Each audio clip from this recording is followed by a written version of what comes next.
Ilara pressed her trembling hand against the palace gates, her wolf whimpering inside her as the guards' cruel laughter echoed behind her. 3 hours. That's all she had before Marcus and the pack hunters found her and carried out the execution order. 3 hours to find sanctuary, to find something, anything, that would save her from dying for the crime of being broken. The iron bars felt cold beneath her fingers, too cold for a summer night. She should turn away, should keep running, but where? Every pack in the territory knew her name now. Ilara Thorne, the wolfless Omega. Ilara Thorne, who lost her gifts. Ilara Thorne, who isn't worth the air she breathes. Then she heard it. A child's scream tore through the night, high and desperate, coming from somewhere deep within the palace walls. The sound pierced straight through her chest. And her wolf, silent and dormant for 2 years, stirred. Just barely. Just enough to make her gasp. Her feet moved before her mind caught up. The guards were distracted, clustered near the main entrance and arguing loudly about something. Ilara slipped through the side gate like smoke, her heart hammering so hard she thought it might crack her ribs. She'd never been brave, never been anything but small and scared and broken. But that scream! Another one rang out, worse than the first. She ran. The palace corridors blurred around her, marble floors, tapestries she didn't see, startled servants who shouted after her. She followed the sound like a beacon, up a grand staircase, down a hallway lined with portraits of stern-faced alphas, until she burst through a door that shouldn't have been unlocked. The smell hit her first. Silver. Sickness. Death. A little boy lay in a massive bed, his small body convulsing, his face twisted in agony. He couldn't have been more than 4 years old. Dark hair stuck to his forehead with sweat, and his lips had a blue tinge that made Ilara's stomach drop. "Please," someone whimpered from the corner, a woman in healer's robes, her face streaked with tears. "Please, someone help him. I don't know what else to do." The boy screamed again, his back arching off the bed. Ilara didn't think. She crossed the room and reached for him. "No," the healer lunged forward. "Don't touch him. He'll hurt you. He's been attacking everyone who—" But Ilara's hands were already on the boy's burning skin, and the world exploded into light. Golden warmth flooded through her palms, up her arms, into her chest where her wolf had been sleeping. The sensation was like coming home after years of being lost, like breathing after drowning. The light poured out of her, wrapping around the small prince, and his screams cut off instantly.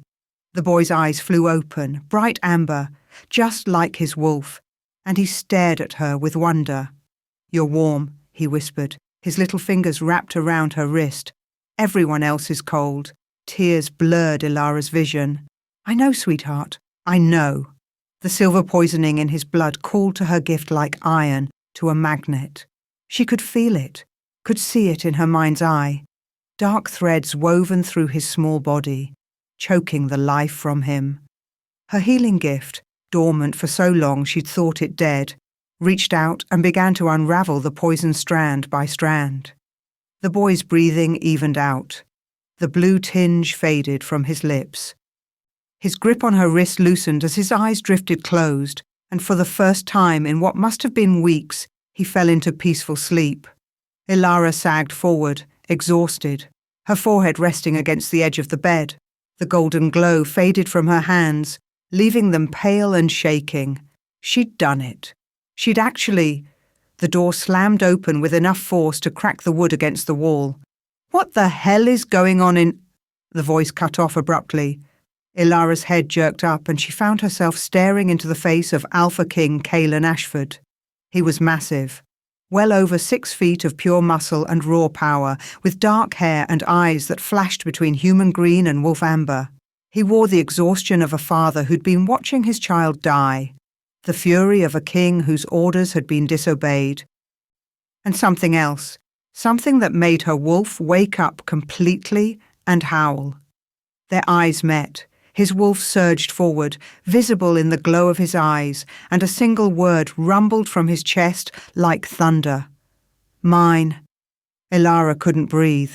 Her own wolf was pressing against her skin, whining, desperate to respond. But that was impossible. She'd been rejected. She was broken. She couldn't be. Your Majesty. The healer's voice shook. The boy, she healed him. I don't know how, but she did. He's sleeping. Actually sleeping. Kaelin's gaze dropped to his son, and the raw relief that crossed his face made him look almost human. He moved to the bedside in 2 long strides, his hand hovering over Riker's forehead as if afraid to wake him. How long? His voice was rough. Just now, Your Majesty. The girl, she came from nowhere. And when she touched him, who are you? Kaelin's eyes snapped back to Ilara, and this time they held the full weight of an alpha's command. What pack do you belong to? Ilara's mouth went dry. I'm nobody. I just heard him screaming and I couldn't. Your name? Ilara Thorne. Recognition flickered across his face, followed by something darker. The wolfless Omega. The word hit like a slap. She'd heard it 1,000 times, but coming from him it felt different. Final. I'm not. She swallowed hard. My wolf is there. She was just sleeping. I don't know why, but she's back now. And I can help your son. The silver poisoning, it's not gone. Not completely. He'll need more treatments, but I can. Your Majesty. A guard burst into the room, breathing hard. The Silver Moon Pack. They're at the gates demanding entrance. They say they're hunting a rogue Omega who stole from them. Ilara's blood turned to ice. Kaelin's eyes narrowed. Tell them they're led by Beta Marcus Thornfield, the guard continued. He says the Omega murdered 3 pack members and the sentence is execution by pack law. That's a lie! Ilara stumbled to her feet, her legs nearly giving out. I never. Marcus rejected me. I didn't kill anyone. I just ran because they were going to execute you for being wolfless, Kaelin finished quietly. His gaze hadn't left her face. Yes, I'm familiar with the practice. Barbaric, but legal in some territories. Please. She hated how her voice broke, but she couldn't stop it. Please don't let them take me. I can help your son. I swear I can save him. Just give me a chance to. You'll stay. The words were simple. Absolute. Your Majesty? The guard looked confused. She stays. Kaelin moved between Ilara and the door, his presence suddenly overwhelming. As of this moment, Ilara Thorne is under my personal protection as the royal healer to Prince Riker. Anyone who attempts to remove her from this palace will answer to me. Relief hit her so hard, she swayed. Then the guard spoke again, and her whole world tilted. Sir, Beta Marcus says she's his rejected mate. By the mate bond laws, he has legal rights to claim her for pack justice, even across territorial lines. He's demanding you honour the ancient laws or what? Kaelin's voice dropped to a growl that made the windows rattle. The guard paled. Or he'll petition the Council of Alphas to strip you of your authority for harbouring a criminal and violating sacred mate bond rights. Silence fell like a blade. Ilara watched Kaelin's jaw tighten, watched the war play out across his face. He was an Alpha King, yes, but even he couldn't simply ignore the ancient laws, not without consequences that could tear apart the fragile peace between packs. Behind her, Prince Riker stirred in his sleep, his small hand reaching out. Warm, he murmured. Don't go. Don't be cold. Kaelin looked at his son, then at Ilara, then at the door where guards and pack hunters and ancient laws waited to drag her to her death. When he spoke, his voice was steel. Send Beta Marcus in, alone. We'll discuss his claims in person. The guard bowed and fled. Ilara couldn't stop shaking. He'll lie. He's good at it. He'll make you believe. I don't care what he says. Kaelin turned to face her fully, and his wolf was there in his eyes, fierce and possessive and undeniable. You saved my son's life. That makes you mine to protect. Mate bond or no mate bond, but I need to know the truth. Did you kill anyone? No. Did you steal from your pack? No. Then why does he want you dead so badly? Ilara's throat tightened. Because I know what he is. Because I know what he did. And because... Her voice dropped to barely a whisper.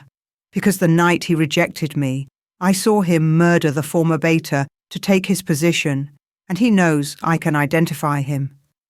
Kaelin's expression went cold and deadly. Then, he said softly, this should be an interesting conversation. Footsteps echoed in the hallway, heavy, confident. Marcus was coming. Chapter 2. The memory hit Ilara like a physical blow as Marcus's footsteps grew closer. 6 months ago. The clearing behind the Silver Moon pack house, where the moon hung full and heavy in the sky. She'd been so excited, so stupidly, naively excited. Marcus had asked her to meet him there, and everyone knew what that meant. At 23, she was older than most Omegas when they were claimed, but Marcus had always been patient with her, kind even. She'd thought, Ilara? He'd turned to face her, and something in his expression had made her wolf whimper. We need to talk. Is something wrong? She'd reached for him, but he'd stepped back. Your wolf. His voice had been flat, clinical. She's gone, isn't she? That illness 2 years ago, it took her permanently. No, she's just sleeping. The healers said, the healers have been lying to you to spare your feelings. Marcus had crossed his arms. A wolf who goes dormant for more than a year is as good as dead, which makes you wolfless, which makes you useless to me. The words had carved through her chest like silver. Marcus, please, I can still... I, Marcus Thornfield, beta of the Silver Moon Pack, hereby reject you, Ilara Thorn, as my mate and future bond. The formal words had felt like blows. Your sister Vivian has agreed to take your place. She's younger, stronger, and most importantly, she has her wolf. Ilara had collapsed to her knees, the rejection pain tearing through her like wildfire. Through her tears she'd seen them, Marcus and Vivian standing in the shadows. Her sister's hand had been in his, and the pity in Vivian's eyes had been worse than Marcus's cruelty. I'm sorry, Vivian had whispered, but you understand, don't you? The pack needs strong wolves. Ilara had understood. She'd understood that she'd never mattered at all. The door opened, and Marcus walked in like he owned the palace. He looked exactly as she remembered, tall, blonde, with the kind of symmetrical features that made Omegas sigh. But now she could see past the pretty packaging to the rot underneath. His eyes swept the room, dismissing the healer, passing over the sleeping prince, and landing on Ilara with a smile that made her skin crawl. There you are, darling. His voice was honey-sweet poison. I've been so worried. Don't. Kaelin's single word cracked through the air like a whip. He stood between them, radiating alpha authority that made Marcus take an involuntary step back. You will address me first, Beta Thornfield, and you will explain why you're making false claims about murder and theft. Marcus recovered quickly, his expression shifting to wounded innocence. False claims? Your Majesty, I have witnesses. 3 pack members dead, their throats torn out. Security footage of Ilara leaving the pack house that same night, covered in blood. Liar. Ilara's voice shook, but she forced herself to stand. I was never covered in blood. I left because you and your hunters were coming to execute me for being wolfless, which is illegal under Continental Pack Law, Article 7. She's clever, isn't she? Marcus's smile widened. Always was good with the law books, but Continental law doesn't override mate bond rights. She was my promised mate before the rejection. That bond gives me claim to pack justice, even if... The rejection severed all bonds. Kaelin's wolf flashed in his eyes. You made certain of that when you cast her aside for her sister. A temporary rejection, Marcus corrected smoothly, pending her recovery. Obviously, I intended to reclaim her once her wolf returned. That's not how rejections work, and you know it? Perhaps not in most cases. Marcus pulled a document from his jacket. But I had the Pax lawkeeper draw up a conditional rejection, see? Right here. The bond could be reinstated if her wolf returned within 1 year, which means technically, she's still mine. Ilara felt the blood drain from her face. She'd never seen that document. Had never known. It doesn't matter. Kaelin plucked the paper from Marcus's hand and tore it in half. I'm invoking ancient right of sanctuary. Article 12 of the First Laws. Any rejected mate who saves royal blood may request the Alpha King's protection, nullifying all previous claims. Marcus's mask slipped for just a second, and Ilara saw the fury beneath. That law hasn't been invoked in 200 years, which makes it no less valid. Kaelin moved closer to Marcus, using every inch of his superior height and power. Ilara Thorne saved my son's life. She is now under my personal protection. You have no claim to her, no rights to her. If you set foot in my territory again with threats, I'll consider it an act of war. The Council can take it up with me directly if they have concerns. Kaelin's smile was all teeth. Now get out of my palace before I forget I'm a civilized alpha and let my wolf have a conversation with yours. Marcus looked at Ilara one last time, and the promise in his eyes made her blood run cold. This isn't over. Then he was gone, his footsteps echoing away into silence. Ilara's legs gave out. She would have hit the floor if Kaelin hadn't caught her, his hand strong and warm on her arms. Breathe, he commanded, and she did, dragging air into her lungs in ragged gasps. He'll come back, she whispered. He'll find a way. He always finds a way. Not here. Kaelin's voice was firm. Not while you're under my protection. She looked up at him, this stranger who'd just saved her life twice in one night. Why? You don't know me. You don't owe me anything. You saved my son. His expression softened slightly as he glanced at Riker. That's everything. Behind them, the healer cleared her throat nervously. Your Majesty, if I may, the girl did heal the prince, but we don't know if it will last. The silver poisoning has been resistant to all treatments. What if? Then she'll stay until he's completely healed. Kaelin released Ilara and stepped back, and she felt the absence of his touch like a physical cold. Which brings me to you, Ilara Thorne. I'm offering you a deal. Here it comes, she thought. Nothing was ever free. Stay for 6 months, Kaelin continued. Heal my son completely. Remove every trace of silver from his body. In exchange, I'll grant you freedom and a new identity anywhere in the world. New papers, new pack affiliation, enough money to start over. You'll be untouchable. It was too good to be true. It had to be. What's the catch? No catch. Just 6 months of your life for a lifetime of freedom. He paused. Though I should warn you, the palace won't welcome you easily. Omegas aren't exactly popular here, and when word spreads that you're under my personal protection, there will be talk. There's always talk, Ilara said quietly. She'd lived her whole life under the weight of whispers and sideways glances. What was 6 more months? Do we have a deal? She looked at the sleeping prince, so small and fragile in that enormous bed. Looked at Kaelin, this alpha king with shadows in his eyes and a dead mate's ghost between them. Yes, she whispered, we have a deal. The Omega wing of the palace was exactly what she'd expected. Small rooms, thin walls, and hostile stairs. The servant who'd been assigned to show her around was a beta named Lydia. Middle-aged with sharp eyes and a sharper tongue. She walked Ilara through the narrow corridors without bothering to hide her disdain. Meals are served in the common dining hall at 6, noon and 7, Lydia said crisply. You're expected to keep your quarters clean, laundry services once a week. You are not permitted in the royal wing without express permission, and you will not speak to the Alpha King unless directly addressed. Understood. The other Omegas won't like you being here. Lydia stopped at a door and produced a key. Especially not after they hear you're under His Majesty's protection. They'll think you're trying to... She paused delicately.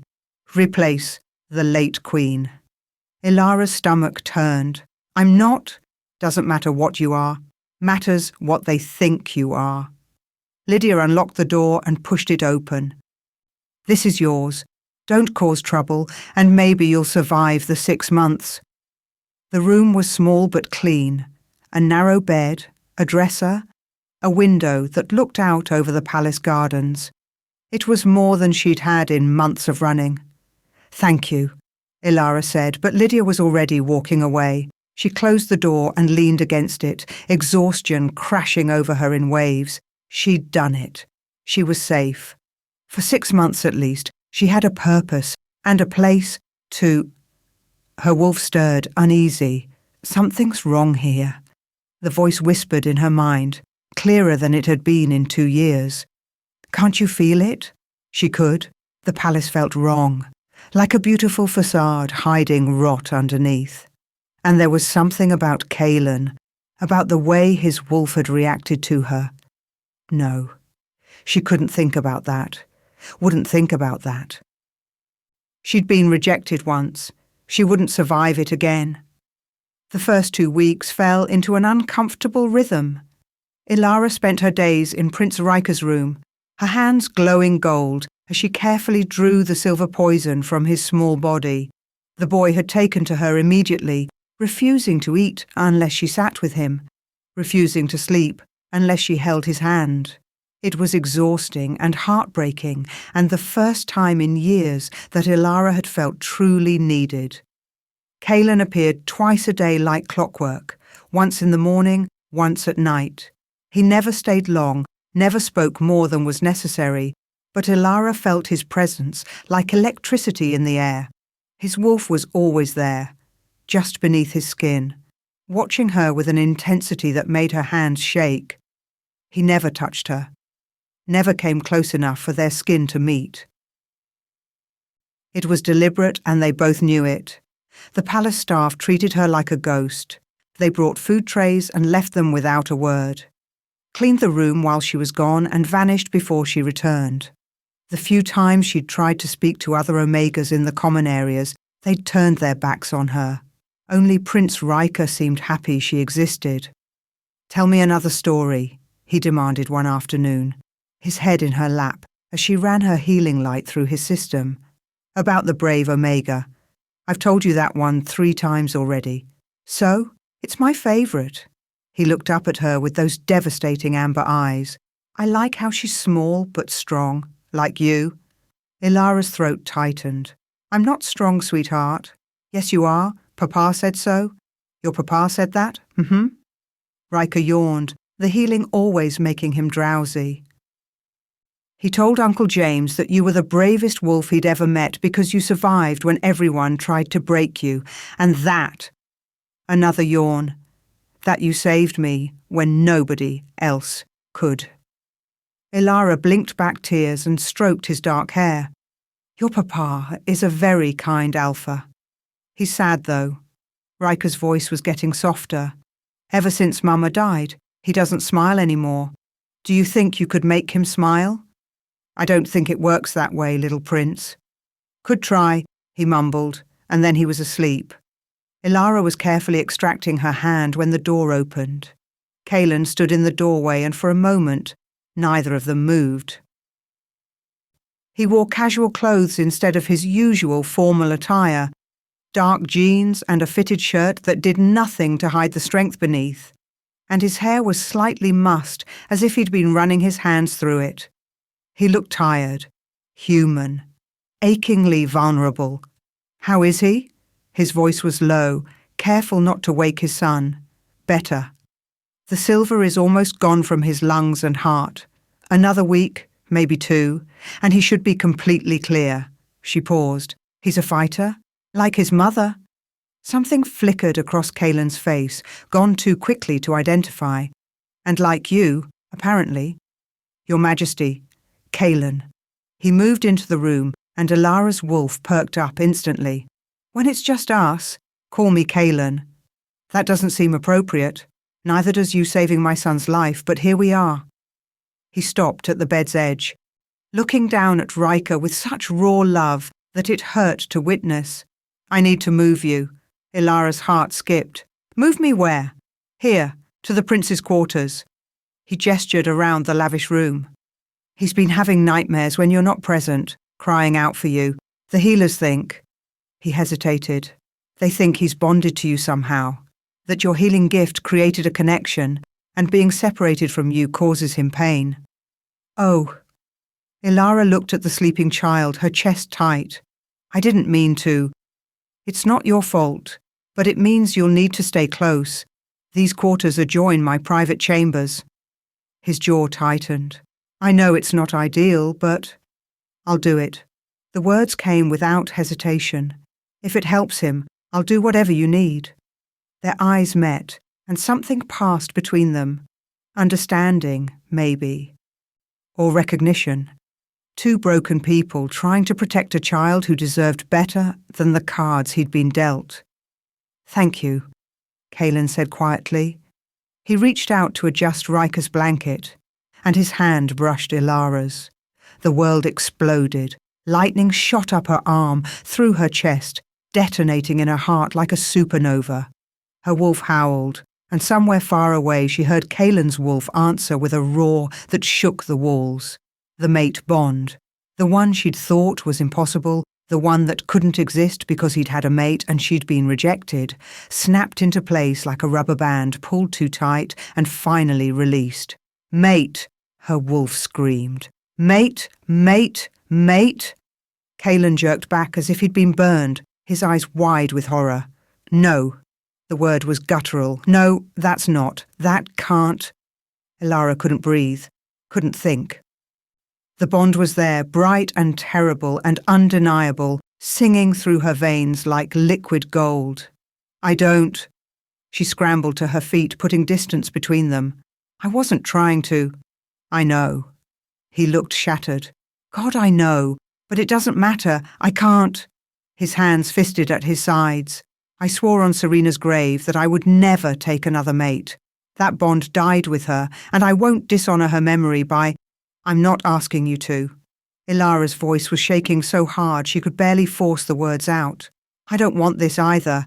I can't. I won't survive another rejection. So let's just pretend it didn't happen. Let's ignore it and—" "You can't ignore a mate bond.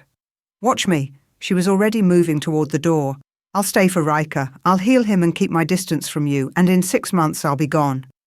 "We never have to—" "Ilara." She stopped, her hand on the door handle. "I'm sorry," Kaelin said, and he sounded like he was breaking. "I'm so sorry." She didn't turn around. Couldn't let him see the tears streaming down her face. "Me too," she whispered, and fled. She moved into the prince's quarters that night, her few belongings fitting into a single bag. The room was beautiful and far nicer than anything she deserved, but it felt like a cage. Through the connecting door, she could hear Kaelin moving in his chambers, could feel his presence like a constant ache in her chest. The mate bond pulled at her, demanding she go to him, demanding she complete what fate had started. She locked the door and shoved a chair under the handle for good measure. Riker slept peacefully in his bed, his small chest rising and falling in steady rhythm. She pulled a chair beside him and took his hand, letting her healing light flow through him in gentle waves. "I've got you," she whispered. 6 months. I can do this for 6 months." The words felt like a lie. She was dozing in the chair when the sound woke her. Low voices from somewhere beyond Kaelin's chambers. She shouldn't have been able to hear them through the thick walls, but her newly awakened wolf gave her senses she'd forgotten she possessed. "Absolutely certain?" That was Kaelin's voice, tight with controlled fury. "Yes, Your Majesty." An older man's voice, one she recognized as belonging to Dr. Westbrook, the royal physician. "I've run the tests 3 times. The silver in Prince Riker's system wasn't from a rogue attack. It's pharmaceutical grade, the kind we keep in the medical wing for treatments. Someone has been dosing him deliberately." Silence. Then, "How long?" "At least 6 months, possibly longer. Small doses, carefully calculated to cause seizures and organ damage without being immediately fatal. Whoever did this wanted him to suffer. Who has access to that kind of silver? The medical staff, obviously. Palace guards who handle weapons. Anyone with clearance to the secured storage areas. A pause. Your Majesty, this was done by someone close to him. Someone who could get near him regularly without suspicion. Ilara's blood ran cold. I want a list of everyone who's had contact with my son in the last year, Kalen said, his voice deadly calm. Everyone, servants, guards, healers, tutors. I don't care if they're trusted members of this pack. Someone tried to murder my child, and I will find them. Of course, Your Majesty, but in the meantime, Ilara doesn't leave his side, ever. She's the only one I trust to keep him safe. Footsteps. The sound of a door closing. Ilara sat frozen in her chair, her mind racing. Someone in the palace had been poisoning Riker. Someone who was still here, still watching, still waiting. She looked at the sleeping prince, so small and innocent, and her protective instincts roared to life. I won't let them hurt you, she promised, gripping his hand tighter. I swear it. As if in answer, her wolf growled low in her chest. The sound of her own breathing seemed too loud in the sudden quiet. She stood, intending to check the locks on the doors, when she saw it. The connecting door to Kalen's chambers was open. Just a crack, but definitely open. She was certain she'd locked it. Ilara moved slowly toward Riker's bed, every sense on high alert. The moonlight streaming through the windows cast strange shadows across the floor, making it hard to see clearly. She reached the bedside and looked down at the prince. He was still sleeping, still breathing, still. A shadow moved behind her. Ilara spun around and saw the figure in the corner, tall, cloaked, with something glinting in their gloved hand. A syringe. Even in the dim light, she could see the silver liquid inside it, see the way it caught the moonlight like mercury. The figure took a step toward Riker's bed. Ilara didn't think. She threw herself between them and the prince, her wolf surging forward, her healing hands beginning to glow. Not gold this time, but white-hot and defensive. Touch him, she snarled, and I'll tear your throat out. The figure paused. Then slowly, deliberately, they raised the syringe and lunged. Chapter 3. The syringe came at her like a striking snake. Ilara moved on pure instinct, her wolf surging forward with a ferocity that shocked them both. She caught the attacker's wrist, and white-hot light exploded from her palms. Not the gentle golden healing, but something fierce and protective that made the figure cry out.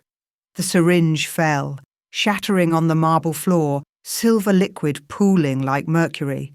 Get away from him, Ilara snarled, her voice deeper, resonating with wolf authority she'd never possessed before. The attacker yanked free and reached beneath their cloak. Moonlight caught the flash of a blade, silver, wickedly curved, and Ilara barely had time to twist before it sliced across her ribs. Pain exploded through her side. White-hot and paralyzing. Silver burned like nothing else, like acid in the bloodstream, like dying slowly from the inside out. She fell to her knees, gasping. The figure moved toward Riker again. No! Ilara lunged, putting her body between the attacker and the bed, her hands pressed against the wound to keep her blood from reaching the sleeping prince. The silver in her system made her vision blur, made her wolf howl in agony, but she didn't move. Couldn't move. If she collapsed, Riker was defenseless. The attacker hesitated, head tilting as if reassessing. Then they turned and ran, not toward the main door, but toward the window.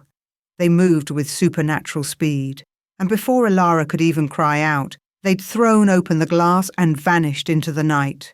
Kalen? Ilara tried to scream, but it came out as a whisper. Blood was soaking through her fingers, too much blood, and the silver was spreading through her system like ice. The connecting door exploded inward. Kalen stood in the doorway, his eyes fully wolf amber, his body radiating alpha fury, so intense that the air itself seemed to shimmer. His gaze swept the room, the broken syringe, the blood on the floor. Ilara collapsed and bleeding, and something primal and terrifying took over his expression. The window shattered with the force of his roar. "Riker!" He was at the bed in an instant, his hands hovering over his son, checking for injuries with a father's desperate precision. "He's safe." Ilara's voice was fading, the silver working its poison deeper. "I stopped them. He's okay." Kalen's head snapped toward her, and she saw the moment he registered the blood, the wound. The silver corruption spreading visible veins of black beneath her skin. "No." He crossed to her in 2 strides, catching her before she could collapse completely.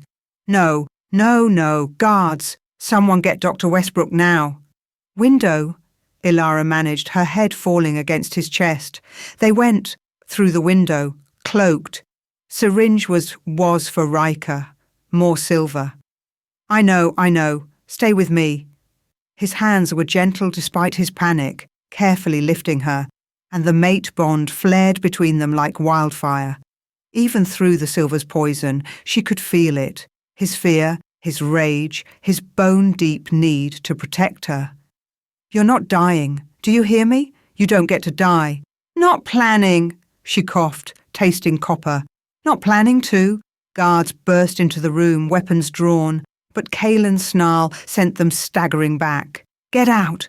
All of you, get out and find whoever did this. Search every inch of this palace, every servant, every guard. I want them found. Your Majesty, you need medical—" "Out!" They fled. Kalen carried her to his chambers. She had a vague impression of dark wood and leather, of a massive bed he laid her on with heartbreaking gentleness. The mate bond was screaming now, demanding he stay close, demanding he protect what was his. "The silver needs to come out," Ilara gasped. Her healing gift was trying to work, trying to save her, but silver blocked healing magic. It was why it was so effective against wolves.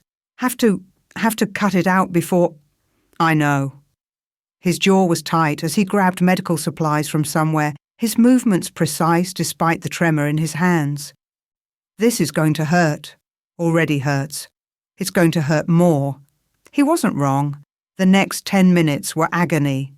Kalen worked with steady hands and a healer's knowledge, cutting away the silver-poisoned tissue, cleaning the wound with solutions that burned like fire. Ilara bit down on leather, his belt, she realized dimly, and tried not to scream, tried not to think about how his hands felt on her skin, how the mate bond was using the pain and adrenaline to bind them closer together. "Almost done," he murmured, his voice rough. "You're doing so well, just a little more." When he finally finished, when the last trace of silver was gone and her own healing gift could take over, Ilara sagged against the pillows, exhausted. The wound was already beginning to close, golden light knitting flesh and muscle back together. Kalen sat on the edge of the bed, his hands covered in her blood, staring at her with an expression she couldn't read. "You could have died," he said quietly. "You should have called for me first, should have run." "No time," she met his eyes. "They were going for Riker. I wouldn't let them." "You barely know him." "Doesn't matter." And it didn't. The moment she'd heard that child scream, something had changed in her. Some fundamental part of her soul had claimed him as hers to protect. "He's just a baby. He doesn't deserve any of this." Kalen's expression cracked, just for a moment, and she saw the terror beneath. "Neither do you. I've survived worse. You shouldn't have had to survive any of it." His hand moved, almost unconsciously, she thought, to brush a strand of hair from her face. The touch sent electricity racing through her, and they both froze.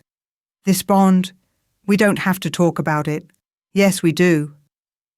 His hand lingered against her cheek, his thumb tracing her jawline with devastating gentleness. "Because it's not going away, and pretending otherwise is only going to make things harder. I can feel what you're feeling, Ilara. Your fear, your pain. The rejection you're expecting, because that's all you've ever known. Her throat tightened.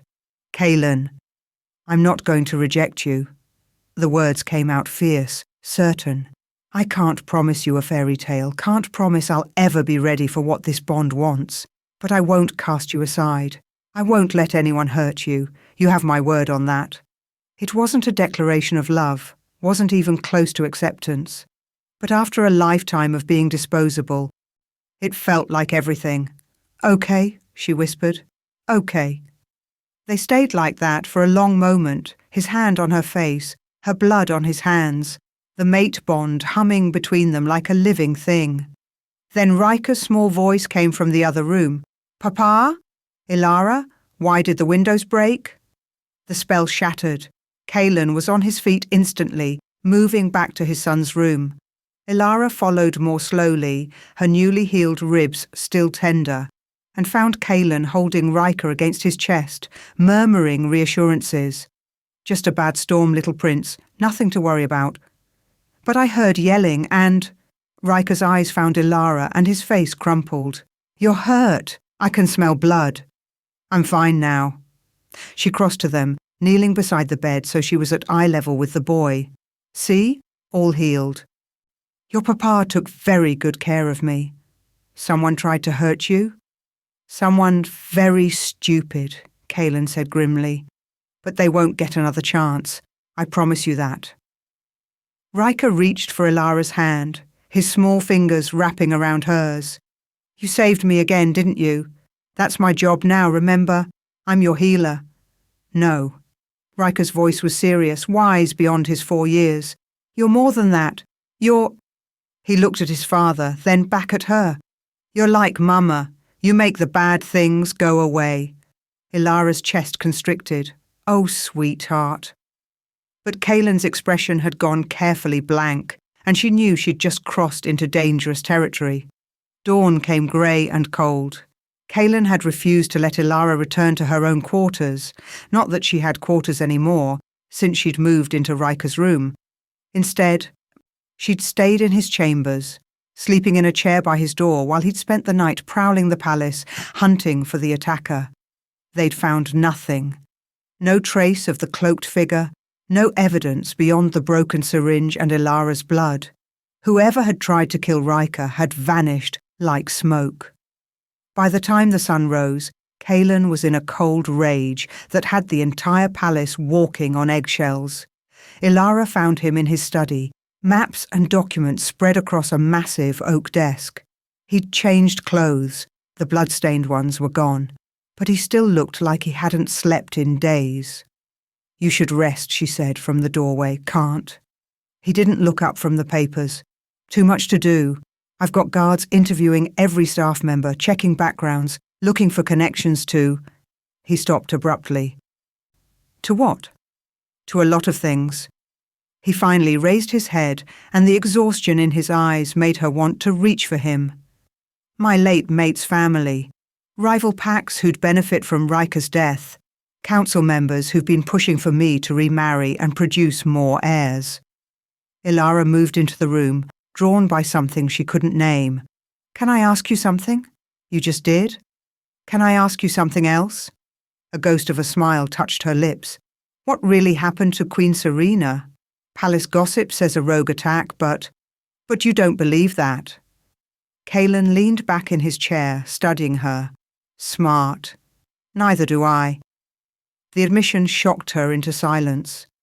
Serena died 3 years ago, while on a diplomatic mission to the Northern Territories, he continued, his voice flat, reciting facts to keep emotion at bay. She was travelling with a small guard detail when they were ambushed. Everyone died. The official report said rogues, but, his hands fisted on the desk, the silver used to kill them was too pure, too refined. Rogues don't have access to that kind of weapon. You think someone arranged her death? I know someone did. I just can't prove who. He met her eyes. And now someone's trying to finish what they started by killing my son, which means whoever killed Serena wants to end your bloodline completely. Ilara's mind was racing. But why? What would they gain? Power, the throne, control of the largest packed territory in the country. Kaelin stood, moving to the window. If Riker dies before producing an heir, the crown passes to the council's chosen successor. Which means every ambitious alpha with a claim to nobility has a motive. Ilara crossed to stand beside him, staring out at the palace grounds. The silver poisoning, she said slowly. The method. It's familiar. Calculated doses over time, meant to look like illness rather than murder. What are you thinking? 2 years ago, I got sick. Really sick. She wrapped her arms around herself, the memories flooding back. It came on suddenly. Fever, seizures, my wolf going dormant. The pack healers said it was just bad luck, a rare illness. But I remember. She paused, her breath catching. I remember Marcus visiting me every day in the medical wing, bringing me special drinks, saying he was taking care of me. Kaelin turned to face her fully. You think he poisoned you? I think he needed me weak, wolfless, so he could reject me without challenge and claim my sister instead. Her voice was shaking now. And I think he wanted my healing gift. It's rare genetic. If he married into my family, he'd have access to that bloodline through children. Kaelin's expression turned deadly. What else do you know about Marcus Thornfield? Not much. He became beta right after I got sick, when the former beta died suddenly. She met his eyes. The former beta's death was ruled an accident, a training incident with silver weapons. There's no such thing as coincidence. Kaelin was already moving, pulling documents from his desk. I've been investigating Marcus's pack for months. There are rumours, unconfirmed but persistent, of a black market silver trafficking ring operating in that territory. Silver trafficking? Pharmaceutical-grade silver, sold to the highest bidder, the kind that was used on Riker. He spread the documents across the desk. And the kind that was probably used on you. Ilara stared at the papers, bank records, shipping manifests, names she didn't recognise, and there, buried in the middle, was Marcus's signature on a dozen different forms. He's been trafficking silver for at least 3 years, Kaelin said, which means he has the means and the knowledge to orchestrate everything. Ilara's hands were shaking.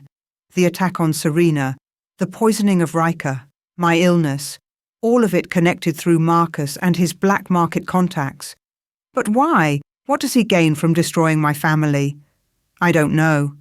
Ilara shook her head. Unless... A knock on the door interrupted them. Kaelin's beta, Thorn, entered with a grim expression. Your Majesty, we have a problem.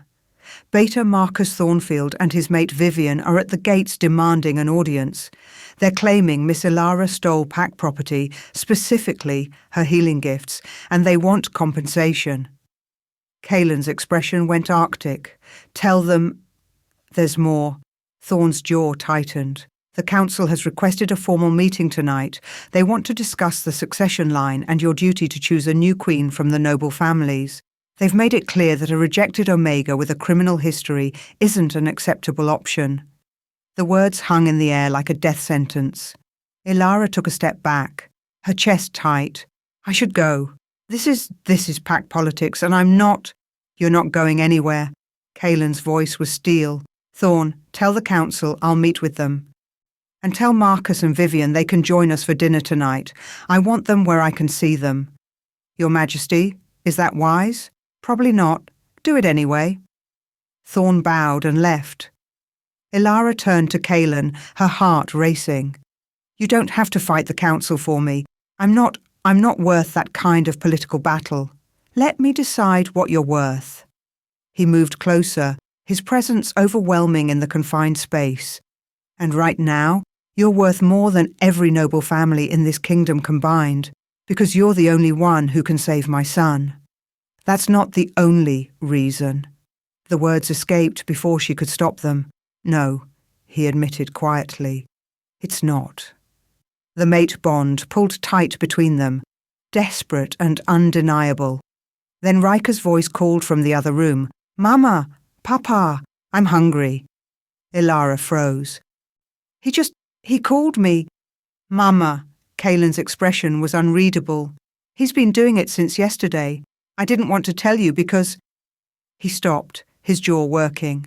Because it breaks something in me every time I hear it. Something I thought was already shattered beyond repair. Before Ilara could respond, he was striding toward his son's room, leaving her standing alone with her heart in pieces.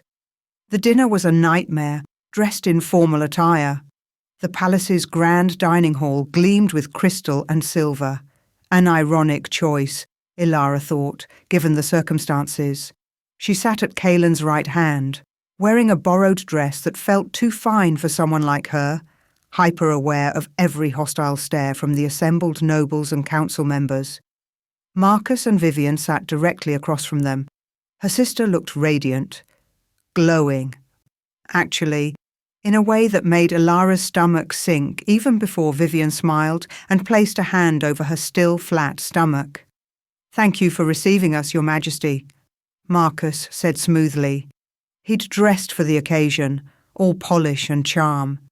"We wouldn't have intruded, but the matter of Ilara's theft is quite serious.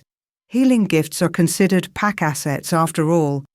When she fled, she effectively stole from the Silver Moon Pack." "Interesting interpretation of law," Kaelin replied, his tone mild, but his eyes dangerous. "Given that she was fleeing for her life after you attempted an illegal execution. A misunderstanding, surely. We only wanted to enforce pack justice for murders she didn't commit." Kaelin took a deliberate sip of wine. "I've reviewed your so-called evidence. It's circumstantial at best, fabricated at worst." Marcus's smile tightened. "Nevertheless, her gifts belong to her." Kaelin set down his glass with enough force to make it ring. "They're not property, they're not assets, they're part of who she is, and you have no more claim to them than you do to her life." "Actually," Vivian spoke up, her voice sweet poison, "there's precedent for pack claims on rare bloodline abilities, especially when those abilities were developed using pack resources, medical care, training, protection." She looked at Ilara with something that might have been pity. "You were so sick for so long, sister. Our pack spent a fortune trying to save you. Surely that investment deserves compensation." Ilara's hands clenched in her lap. "You're right. I was sick, strangely sick. Right after Marcus decided he wanted to marry into our family for the bloodline connections. Are you accusing me of something?" Marcus's mask slipped for just a second. "Should I be?" "Enough." Kaelin's alpha command rolled through the room, making everyone flinch. "You came for compensation. Name your price, and let's be done with this charade." Marcus leaned back, confidence returning. 3 million in gold, and a public apology from Ilara for her theft and defamation of my character. "Done. You'll have the gold by morning, the apology never." Kaelin stood. "Now get out of my palace." "There's one more thing." Vivian's hand went to her stomach again, and Ilara suddenly knew what was coming. "I'm pregnant, with Marcus's child, the life you were supposed to have, Ilara, the family you would have built." She smiled. "I just thought you should know, so you can properly mourn what you lost." The words hit like physical blows. Ilara couldn't breathe, couldn't think past the image of her sister carrying Marcus's child, living the future that should have been... No, not should have been. The future she'd escaped. "Congratulations," she said, her voice steady despite the pain. "I hope the child inherits better qualities than its father." Marcus's face went red. "You bitter little... Get out!" Kaelin moved between them, his alpha presence filling the room like thunder. "Before I forget, I'm a civilized king, and let my wolf tear you apart." They left, but not before Marcus shot Ilara a look that promised retribution. The dinner continued in awkward silence, nobles whispering behind their hands, the council members exchanging meaningful glances. Ilara pushed food around her plate and tried to ignore the mate Bond's insistence that she reach for Kaelin, that she take comfort in his strength. She just reached for her water glass when Riker, who'd been allowed to join them for the first course, made a small choked sound. Everyone froze. The boy's eyes rolled back, his small body going rigid in his chair. Foam appeared at the corners of his mouth, and his hands clawed at the table as seizures took hold. "Riker!" Kaelin was there in an instant, catching his son before he could fall. "No, no, no!" Ilara pushed her chair back, her healing gift already surging forward. "Lay him down, quickly!" Kaelin lowered Riker to the floor, and Ilara's hands were glowing before she even touched him. But this time, the light was different. Brighter, more intense. It poured out of her in waves. And when she pressed her palms to Riker's chest, her eyes flashed pure gold. The room gasped. Ancient magic, bloodline magic, the kind that hadn't been seen in generations. Riker's seizure stopped immediately, his body relaxing, his breathing evening out. But Ilara kept her hands on him, kept the light flowing, because she could feel it now. Another trace of silver, fresh and deliberate, hidden in his food. "Someone poisoned him again," she said, her voice echoing with power that wasn't quite her own. "Right here, right now, in front of all of you." Chaos erupted. Guards seized servants. Council members shouted accusations at each other. Nobles backed away from their plates, as if the food itself might be contaminated. Through it all, Ilara kept healing Riker, kept that golden light flowing. Until finally, the last trace of silver was gone and the boy opened his eyes. "Mama," he whispered, reaching for her. "I'm here, baby. I've got you." She pulled him into her arms, and the entire room went silent at the casual use of that title. Mama, as if she had every right to it. Kaelin knelt beside them, his hand on Riker's back, his eyes locked on Ilara's face. "Your eyes," he said quietly. "They're still gold." She blinked, and the light faded, leaving her exhausted and shaking. The main doors opened with a bang. An old woman entered, ancient, really, bent with age, but with eyes that blazed with otherworldly knowledge. She wore robes marked with the symbols of the royal seers, and everyone in the room immediately bowed. Everyone except Ilara, who was too busy holding Riker to care about protocol. The seer's gaze found her instantly, those burning eyes seeing straight through to her soul. "There you are," the old woman breathed. "The broken wolf who carries the blood of the first Luna." She moved closer, her staff tapping against the marble floor.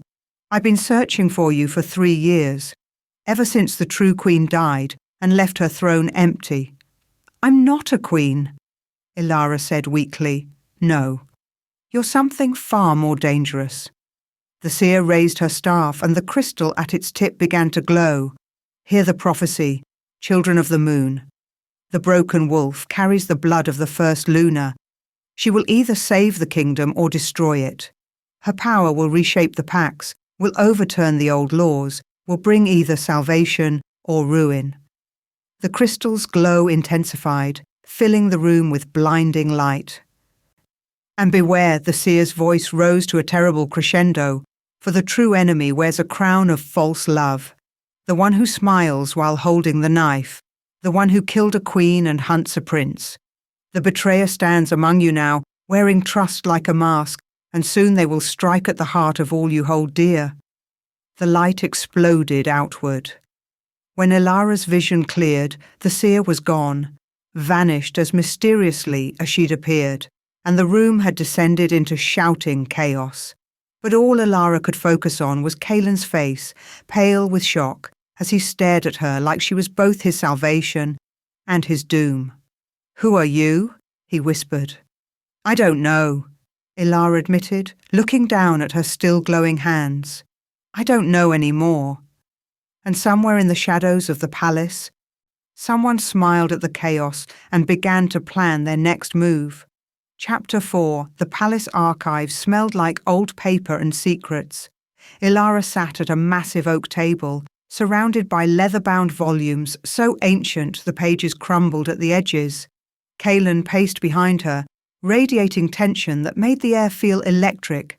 They'd been here for hours, searching through genealogies and pack histories, trying to understand what the seer's prophecy meant, trying to understand what Ilara was. "There has to be something," Kaelin muttered, pulling another volume from the shelves. The first lunar bloodline didn't just disappear. Bloodlines don't work that way. Maybe it did. Ilara rubbed her tired eyes, careful not to touch the delicate manuscript in front of her. Maybe I'm just, I don't know, a fluke. A random mutation that... Your eyes turned gold, Ilara, pure gold. That's not a mutation. That's ancient magic. He slammed the book down on the table with enough force to make her jump. And someone knew. Someone tried to kill you before your power could manifest fully. She couldn't argue with that. The silver poisoning 2 years ago, Marcus's sudden interest in her family, the convenient accident that left her wolfless. None of it felt random anymore. "Tell me about your parents," Kaelin said, pulling up a chair beside her. "Everything you know." "There's nothing to tell. I was orphaned as a baby, left at the Silver Moon Pack's borders in a basket like something out of a fairy tale." The old shame rose up, familiar and bitter. No note, no identification, just a blanket with some kind of symbol embroidered on it. Kaelin went very still. What kind of symbol? A moon with a wolf howling beneath it? Why? He was already moving, pulling books from a specific section of the archives. His hands shook slightly as he opened one, flipping through pages with desperate speed. "Here." He turned the book toward her, pointing to an illustration. "Is this it?" Ilara leaned forward and her breath caught. The symbol was identical, a full moon with a wolf in mid-howl, surrounded by stars that seemed to spiral inward. But beneath the image were words in a language she didn't recognize. What does it say? "She who heals with light, she who sees what was and what will be, she who carries the blood of the first moon, she is Luna's daughter, born to protect the packs or destroy them." Kaelin's voice was rough. This symbol marked the original lunar bloodline, the wolves who could heal any wound, who had visions of the future, who could... He stopped abruptly.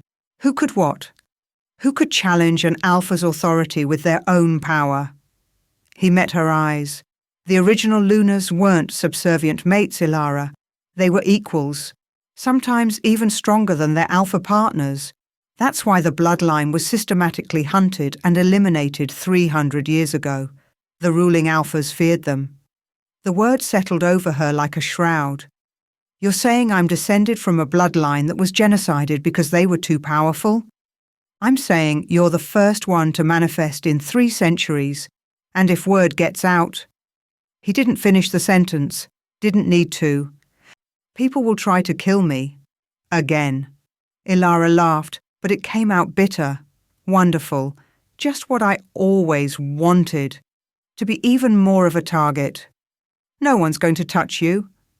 Kaelin's hand covered hers before he seemed to realize what he was doing. The mate bond flared between them, warm and insistent. "I won't let them. You can't promise that. Watch me." His grip tightened. "You saved my son, Ilara. You've survived things that would have broken anyone else. And now I find out you're carrying magic that was supposed to be extinct. That makes you invaluable, essential, and..." His voice dropped lower, "and mine to protect, whether either of us likes it or not." The intensity in his eyes made her heart race, made her want things she had no right to want. "Kaelin." The archive door burst open. Thorn stood in the doorway, his expression grim. "Your Majesty, we have a situation. The Council has called an emergency session. They're demanding your presence immediately." Kaelin's jaw tightened, but he stood, releasing Ilara's hand. The loss of contact felt like a physical cold. "What about?" "Lady Isolde has arrived at the palace, with her father, Alpha Dorian of the Northern Territories." Thorn's gaze flicked to Ilara, apologetic. "They're pushing for the mating contract negotiations to begin immediately." Something in Ilara's chest cracked. "I see." Kaelin's voice was carefully neutral. Tell them I'll be there within the hour. Your Majesty, within the hour, Thorn. The Beta bowed and left, silence stretched between them, heavy with unspoken words. You should go, Ilara said finally, hating how small her voice sounded. The council is waiting. Ilara, it's fine, really? She forced herself to smile. You're a king. You have duties. I understand that. Do you? He moved closer, his presence overwhelming in the confined space. Do you understand that every political move I make is being watched? That if I show any favour toward a rejected Omega with no pack standing, the council will use it as proof that I'm unfit to rule. Then don't show me favour. The words hurt coming out. Do what you need to do for your kingdom, for Riker. I'm just here to heal him. That was always the deal. That was before. He stopped, his hands fisting at his sides. Before everything changed? Nothing's changed. You're still an Alpha King. I'm still nobody. She turned back to the ancient texts, unable to look at him anymore. Go to your meeting. I'll be fine. She heard him leave, heard the door close behind him with terrible finality. Only then did she let the tears fall. That night, the visions started. Ilara had returned to Riker's room. Her room now, really, since she'd been sleeping on a cot beside his bed for weeks. The boy was peaceful, fully recovered from the latest poisoning attempt, his small hand clutching her fingers even in sleep. She'd finally dozed off when the dream took her. She was standing in a forest clearing, watching a scene unfold like a ghostly play. A woman stood in the centre, beautiful, with dark hair and Kaelin's eyes. Queen Serena. She was smiling at someone, laughing at something they'd said.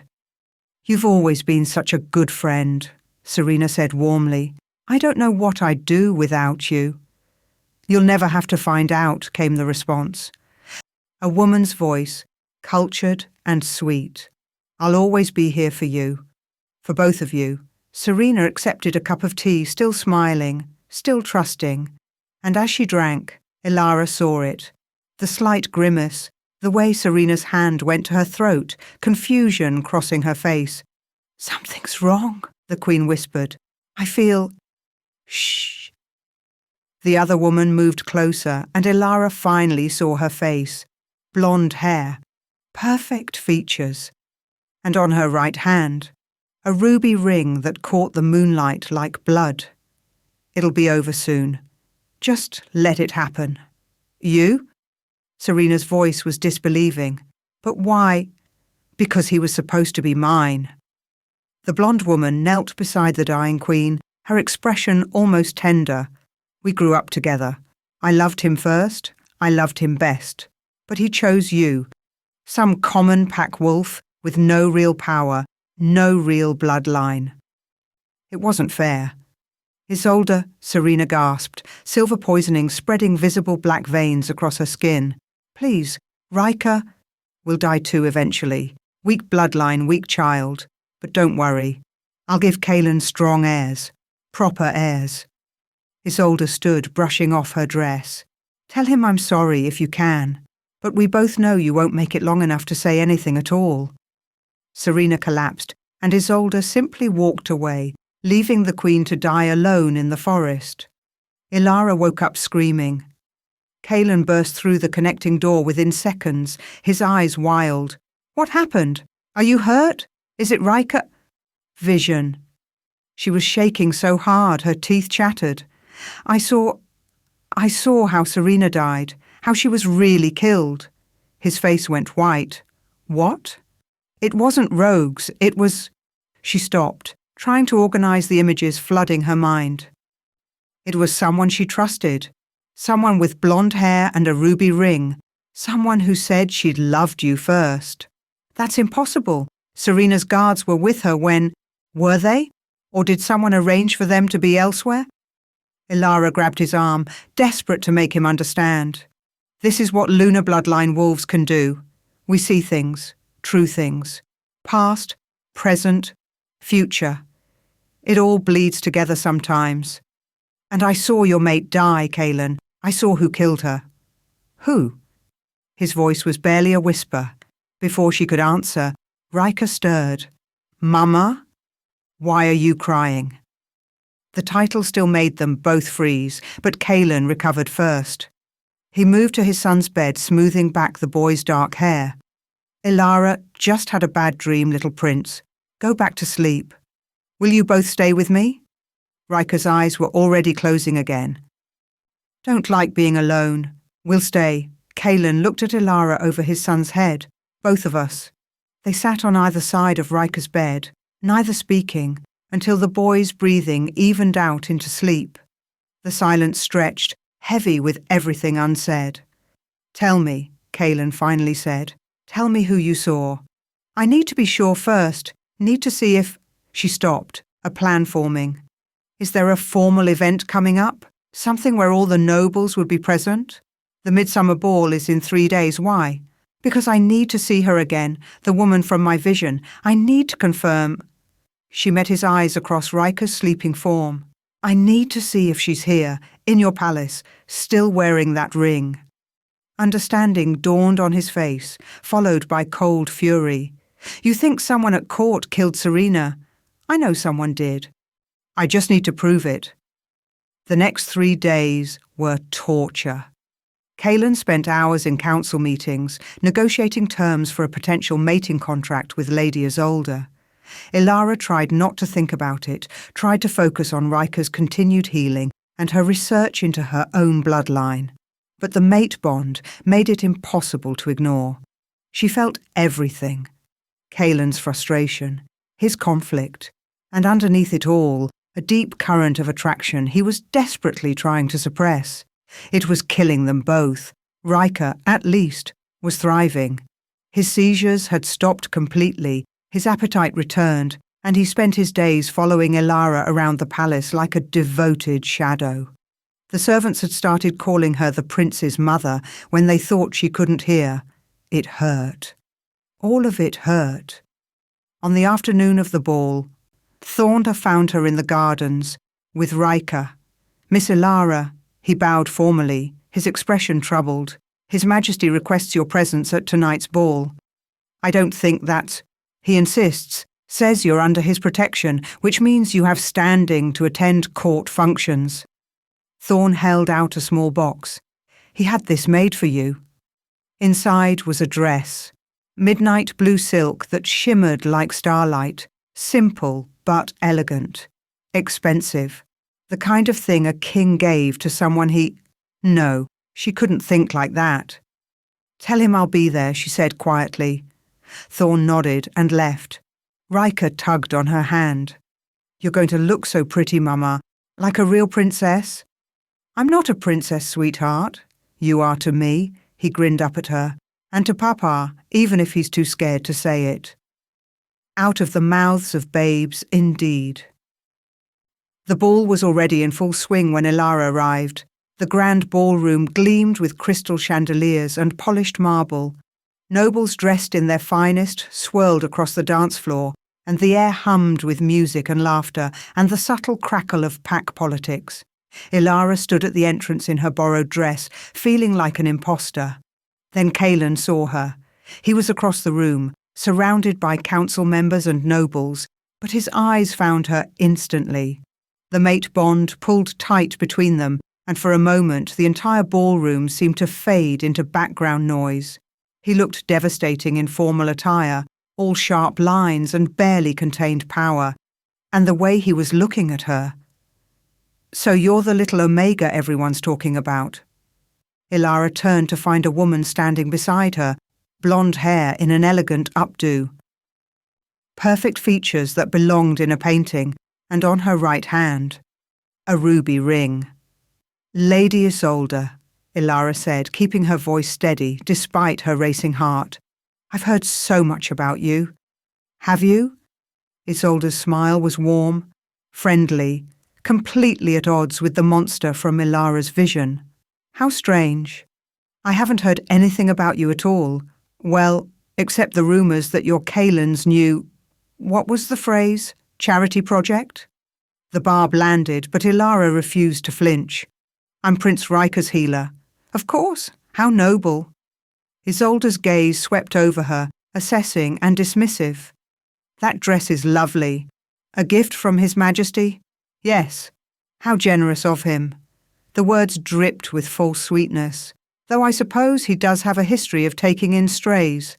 Serena was a common pack wolf too, you know. Before he elevated her beyond her station. Ilara's hands clenched into fists. Queen Serena was well loved by everyone. Was she? Something flickered in Isolde's eyes, cold, calculating. Or was she simply tolerated because Kaelin demanded it? There's a difference, dear. One I learned when I watched her take everything that should have been mine. The mask was slipping, just slightly, just enough for Ilara to see the hatred beneath. You grew up with the king, Ilara said carefully, fishing for information. You must have been close. We were everything to each other, until she came along. Isolde's smile turned brittle. But that's ancient history now. Serena's dead and Kaelin is finally ready to move on, with someone appropriate this time. Someone of proper bloodline and breeding. Someone like you? Exactly like me. Isolde placed a proprietary hand on Ilara's arm, and the touch made her skin crawl, which is why I wanted to speak with you privately, to make sure we understand each other. I think we understand each other perfectly. Do we? Isolde's grip tightened, just slightly, because from where I'm standing, you seem quite comfortable playing house with another woman's family, quite comfortable letting that little boy call you Mama. Tell me, dear, do you really think Kaelin sees you as anything more than a convenient healer? A temporary solution until proper arrangements can be made? The words hit exactly where they were meant to. He's considering a mating contract with me, Isolde continued, her voice dropping to a conspiratorial whisper. Did he tell you that? We're negotiating terms. By next month, I'll be this kingdom's new queen, and you— Her smile turned vicious. You'll be dismissed the moment Riker is fully healed, sent away with your gold and your new identity, forgotten before the ink dries on our mating documents. Ilara forced herself to smile back. How wonderful for you. Though I have to ask, won't it bother you? Taking on a child with such weak bloodline? I've heard you prefer strength in your future heirs. Isolde's expression froze for just a second. What? Oh, nothing. Just palace gossip. Ilara tilted her head innocently. I heard you telling someone that weak bloodlines should be eliminated, that Kaelin deserves strong heirs. Was I misinformed? I don't know what you're talking about. Don't you? Ilara's wolf was growling now. Protective fury rising. Tell me, Lady Isolde, how many times did you dose Prince Riker with silver? How many times did you stand beside his father and pretend to comfort him while slowly murdering his child? The colour drained from Isolde's face. You're insane. Am I? Then you won't mind if I mention your visits to the medical wing, your access to pharmaceutical silver, the convenient timing of Riker's worst seizures, always after you'd been alone with him. You have no proof? I have visions, lunar bloodline visions. Ilara stepped closer, letting gold bleed into her eyes.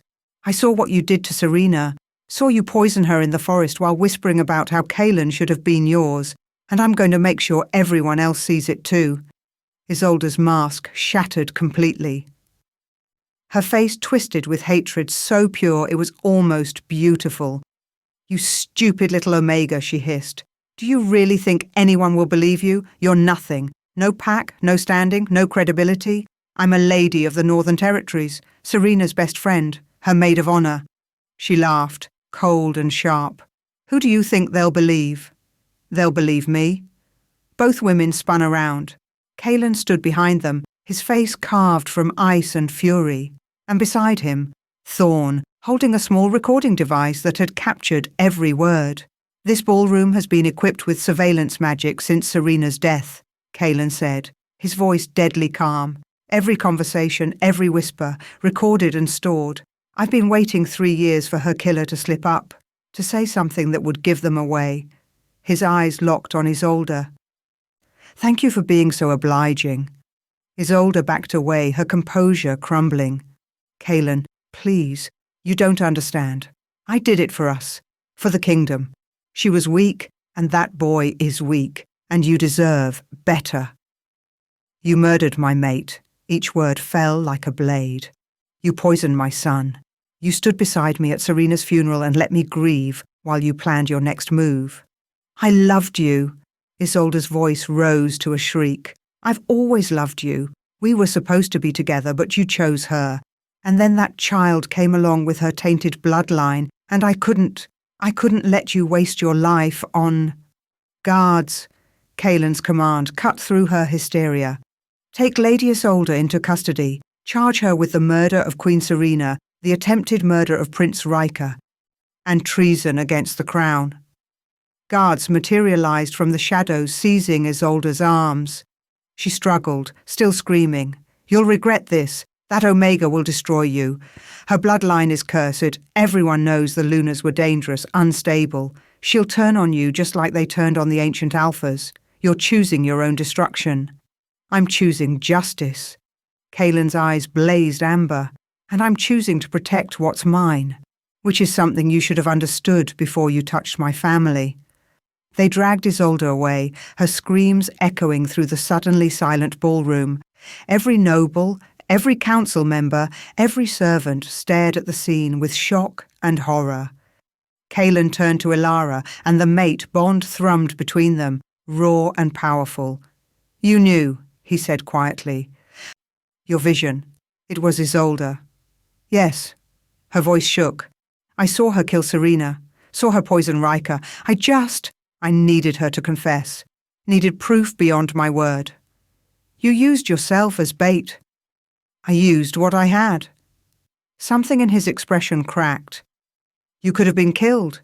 If she'd had a weapon, if she'd attacked you before I got here. But she didn't. And now you have your answers. Ilara looked around at the stunned crowd. Though I think I should probably leave. This isn't exactly my kind of party. She turned to go, but Kaelin caught her wrist. Dance with me. What? Dance with me, he repeated, pulling her toward the floor. Right here, right now, in front of everyone. Kaelin, people will think. Let them think. His arm wrapped around her waist, and suddenly they were moving. Swaying to music she barely heard over her pounding heart. You just exposed my mate's murderer. You saved my son. You turned out to be descended from the most powerful bloodline in our history. His hand tightened on hers. I think I can damn well dance with you if I want to. Ilara let herself be led, hyper-aware of every eye in the ballroom watching them. The council won't approve. The council can go to hell. Your kingdom needs a proper queen. My kingdom needs someone who will fight for it. Someone brave enough to face down a murderer without backup. Someone who makes my son smile again. He pulled her closer, until they were barely proper. Someone who makes me feel things I thought died with Serena. Her breath caught. Kaelin. I'm not ready, he said roughly. Not ready to move on. Not ready to accept what this mate bond wants. But I'm also not stupid enough to let you go. So we're going to figure this out, together, however long it takes. It wasn't a declaration of love, wasn't even a promise of forever, but it was honest, real, more than she'd ever dared hope for. Okay, she whispered. Together. They danced until the music ended, and when he finally released her, Ilara felt like something fundamental had shifted. The war wasn't over. She was still a rejected Omega with a dangerous bloodline. He was still a grieving king with a kingdom to protect. But for the first time in her life, she wasn't facing the future alone. And that was enough. For now. Chapter 5. The morning after Isolde's arrest should have been a relief. Instead, Ilara woke to shouting outside her door. She stumbled out of bed, still in yesterday's borrowed gown, having fallen asleep in the chair beside Riker's bed, and found Kaelin arguing with 3 council members in the hallway. His face was carved from stone, his wolf visible in his eyes. Absolutely not, he was saying, his voice dangerously low. I don't care what your so-called evidence shows. Your Majesty, please?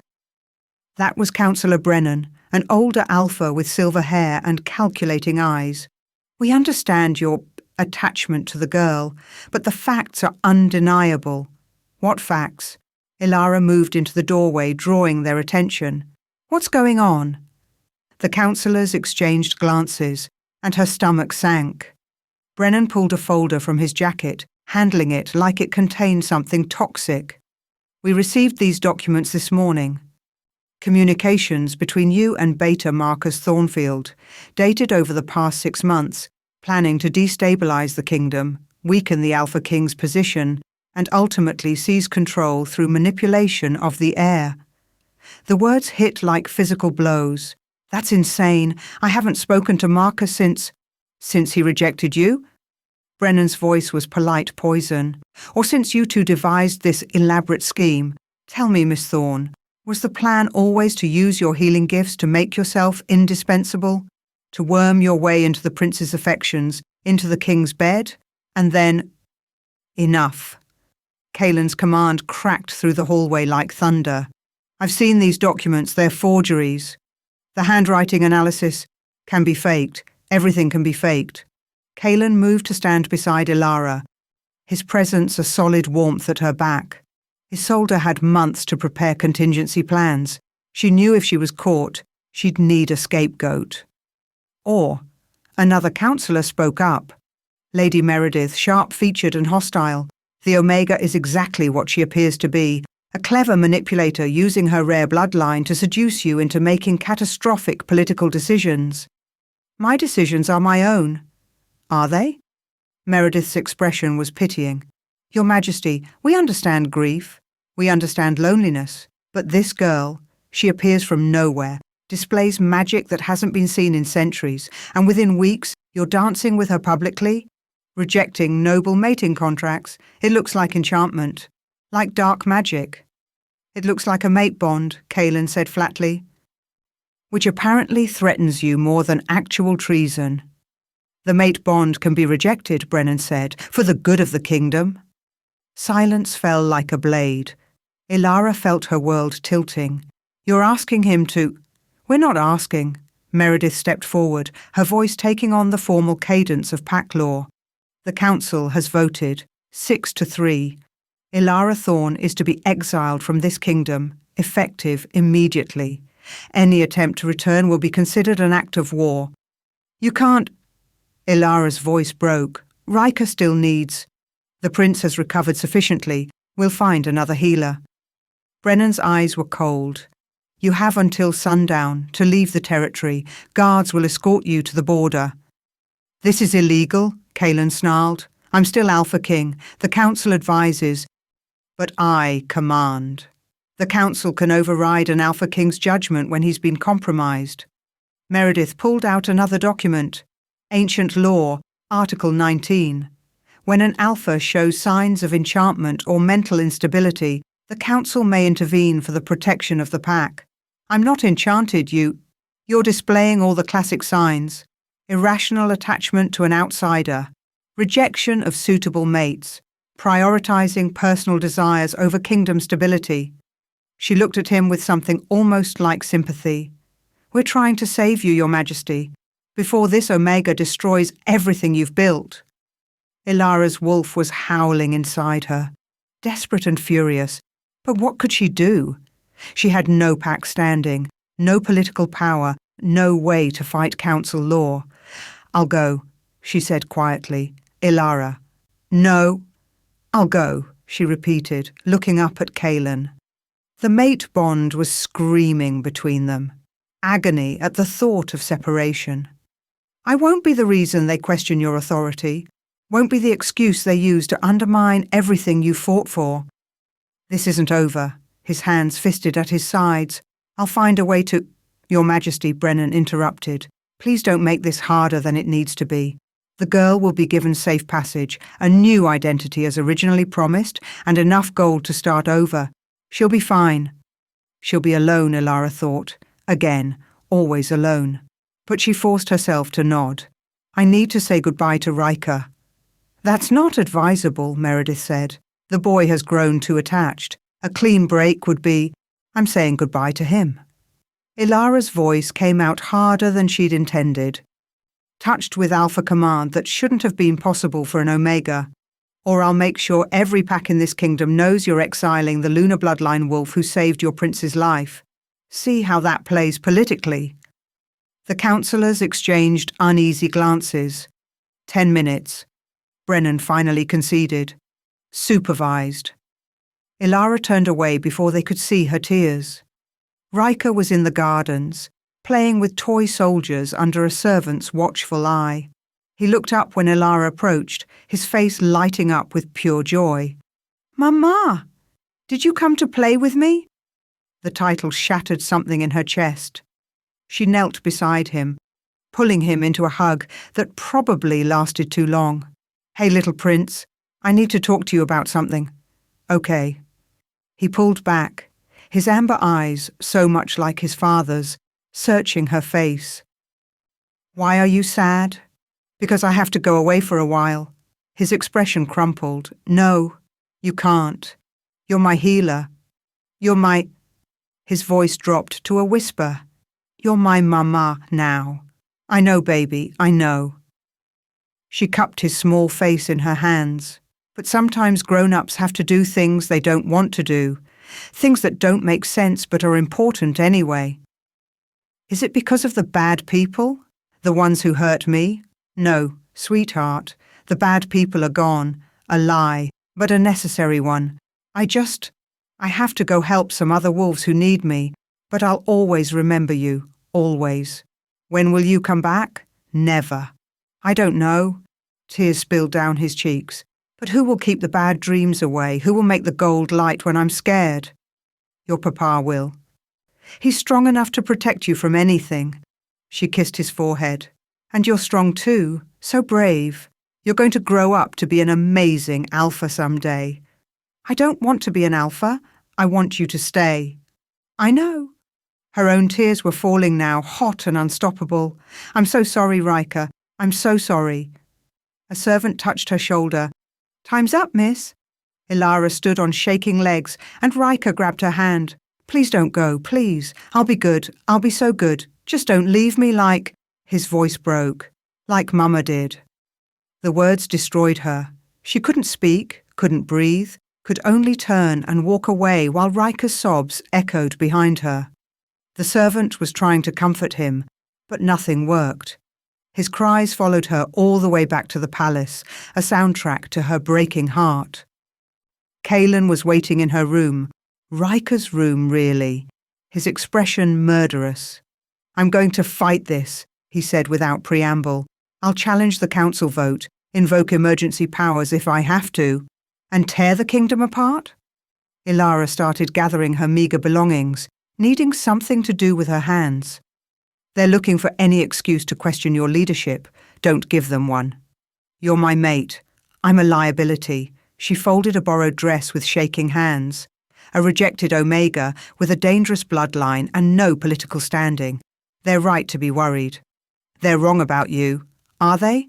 She turned to face him. Those documents, whether they're fake or not, they look real. And Marcus probably did communicate with someone in this palace. Isolde, if I had to guess. She needed allies. Needed people to plant evidence when the time came. Then we prove it was her. We nothing. Ilara's voice came out sharper than intended. You have a kingdom to run, a son to protect. You can't afford to be distracted by... By what? My mate? Kaelin crossed the room in 2 strides, catching her shoulders. That's what you are, Ilara, whether either of us wanted it or not. The bond doesn't care about politics or councils or what's convenient. Then reject it. The words tasted like ash. Formally reject the bond. Tell the council I used dark magic and move on with someone appropriate. Someone who won't constantly put you in impossible positions. His hands tightened on her shoulders. I can't. You have to. I can't. He pulled her closer, his forehead dropping to rest against hers. I already lost one mate. I can't lose you too. Kaelin. A commotion outside interrupted them. shouting, the clash of weapons. And then, Marcus's voice amplified by Alpha Command. "Ilara Thorne, I know you're in there. Come out and face-pack Justice, or I'll tear this palace apart to find you." Ilara's blood turned to ice. Kaelin's expression went from grief to cold fury in an instant. "Stay here." "No," she grabbed his arm. "If you fight him, the council will use it as more evidence that you're compromised. Let me go. Let me." "Never." The word was absolute. "He's not taking you. Not today. Not ever." They rushed to the main courtyard together and found chaos. Marcus stood at the head of 24 warriors, all armed, all radiating hostile intent. The palace guards had formed a defensive line, but they were outnumbered. And standing behind Marcus, Vivian, her sister, looking pale and frightened, but determined. "There she is." Marcus pointed at Ilara, his smile vicious, the thief who stole pack property and fled justice. "Your Majesty, I formally demand her return to Silver Moon territory for trial and execution." "Your demands mean nothing here," Kaelin said, his alpha power making the air shimmer. "She's under my protection." "Is she?" "Because my understanding is the council just voted for her exile." Marcus pulled out a document, official-looking, stamped with council seals. "I have permission from 3 council members to collect her the moment she leaves palace grounds, which according to this order must happen by sundown." Those councillors exceeded their authority. Did they? Or did they make the smart political choice? Marcus's expression turned mocking. "Come now, Kaelin, we both know you can't keep protecting her. She's nobody, nothing. A broken Omega who got lucky with her healing gift. Meanwhile, I'm offering to solve your problem. Let me take her, and all this unpleasantness goes away." "You mean her execution goes away?" Kaelin moved down the steps, every inch the predator. "Because I know what you really want, Thornfield. You want her dead before she can testify about what she saw, about the silver trafficking, about the murder you committed to become Beta." Marcus's smile faltered for just a second. "Careful with those accusations, Your Majesty. Slander against a Beta is nothing compared to what you've done." Kaelin was at the bottom of the steps now, facing Marcus across the courtyard. "You poisoned Ilara to suppress her abilities. You murdered your predecessor. You've been trafficking silver to fund your power grab. And now you want to eliminate the only witness who can prove it. You have no evidence. I have her testimony, her visions. Lunar bloodline magic doesn't lie. Lunar bloodline magic is a fairy tale told to scare children." Marcus sneered. "She's a con artist with some minor healing ability, nothing more, and I'm taking her back to face justice. Over my dead body." The words hung in the air, heavy with promise. Marcus's eyes gleamed.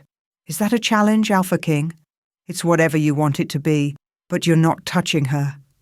Kaelin's wolf was fully present now, visible in every line of his body. "If you want Ilara, you'll have to go through me first." "Kaelin, no." Ilara started forward, but Thorne caught her arm, holding her back. "Don't," the Beta murmured. "He's already decided, and honestly, Marcus deserves what's coming." Marcus laughed, the sound cold and calculated. "An alpha duel? How delightfully primitive. But are you sure you want to stake everything on this? Your crown, your son's future, your kingdom's stability, all for a rejected Omega?" "She's not rejected. Not by me." Kaelin's voice dropped to a growl. "She's my mate, my chosen queen, and I will fight to the death to protect what's mine." The courtyard erupted in shocked whispers. Marcus's expression twisted with rage. "Fine. If you want to die for her, so be it. I challenge you, Alpha King Kaelin Ashford, to a dominance duel for the rights to Ilara Thorne. The winner takes all, her life, her freedom, her gifts." "Accepted." Kaelin started removing his jacket. "Right here, right now." "Your Majesty, wait." Councillor Brennan pushed through the crowd. "An alpha duel requires council approval, proper documentation, witnesses, and I'm the Alpha King. I don't need your permission to defend my mate." Kaelin's eyes blazed amber. "Stand down." Brennan. This is happening whether you like it or not." The two alphas began circling each other, and the crowd drew back, forming a circle. Ilara tried to break free from Thorn's grip, tried to stop this insanity, but the beta held firm. "Let him fight," Thorn said quietly. "He needs this. Needs to prove, to himself and everyone else, that she's worth fighting for. He could die? So could Marcus. My money's on the Alpha King." The first blow came fast, Marcus lunging with supernatural speed. Claws extended. Kaelin dodged, countering with a strike that sent Marcus stumbling back. They moved like lightning, two apex predators trying to tear each other apart. Blood sprayed across the courtyard stones. Ilara couldn't watch and couldn't look away. The mate bond was screaming, urging her to intervene, to protect. Her wolf was rising inside her, pushing against the silver suppression that had kept her dormant for 2 years. Marcus landed a vicious strike, his claws raking across Kaelin's ribs. The Alpha King staggered but didn't fall, his own counterattack breaking Marcus's nose with a sickening crunch.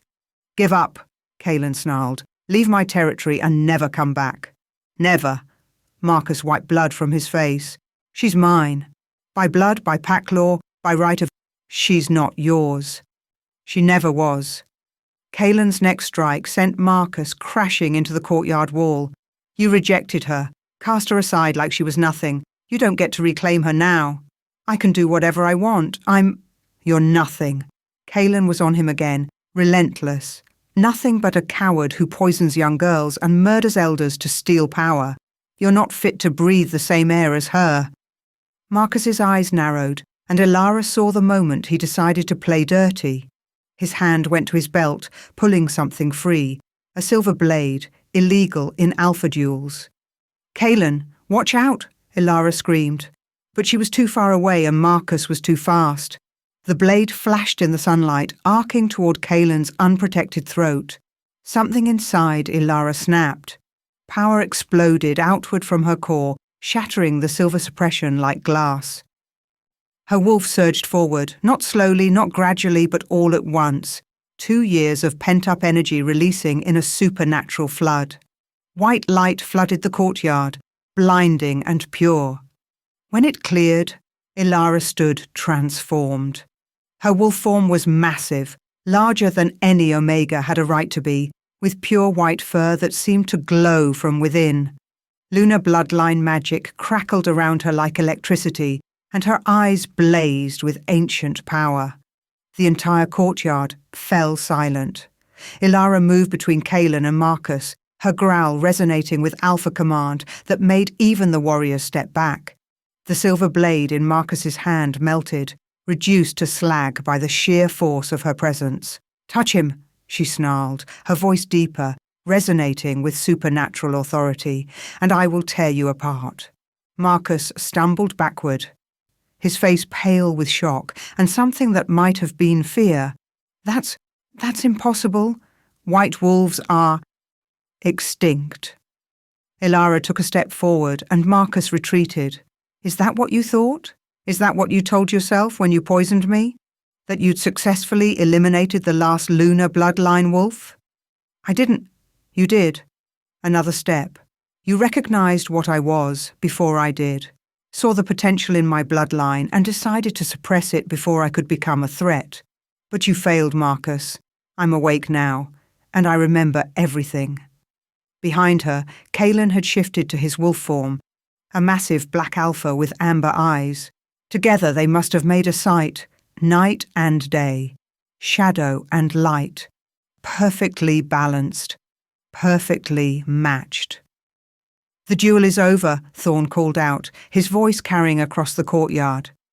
"Alpha King Kaelin Ashford wins by forfeit and by right of mate protection. Beta Marcus Thornfield is hereby banished from this kingdom. Any attempt to return will be considered an act of war." Marcus looked around, finding no support. His own warriors were backing away, unwilling to face a lunar bloodline wolf and an Alpha King simultaneously. "This isn't over," he spat. "The Council will never accept her. The other packs will. We'll bow to their true queen, Kaelan said, shifting back to human form.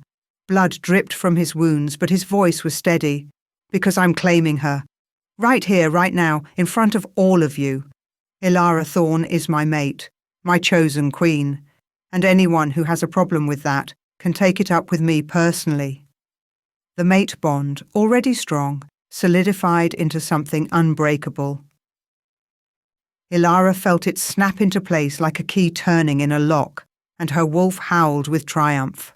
Marcus snarled something vicious, but he was already backing toward the gates. His warriors followed, and Vivian, pale and silent, went with them.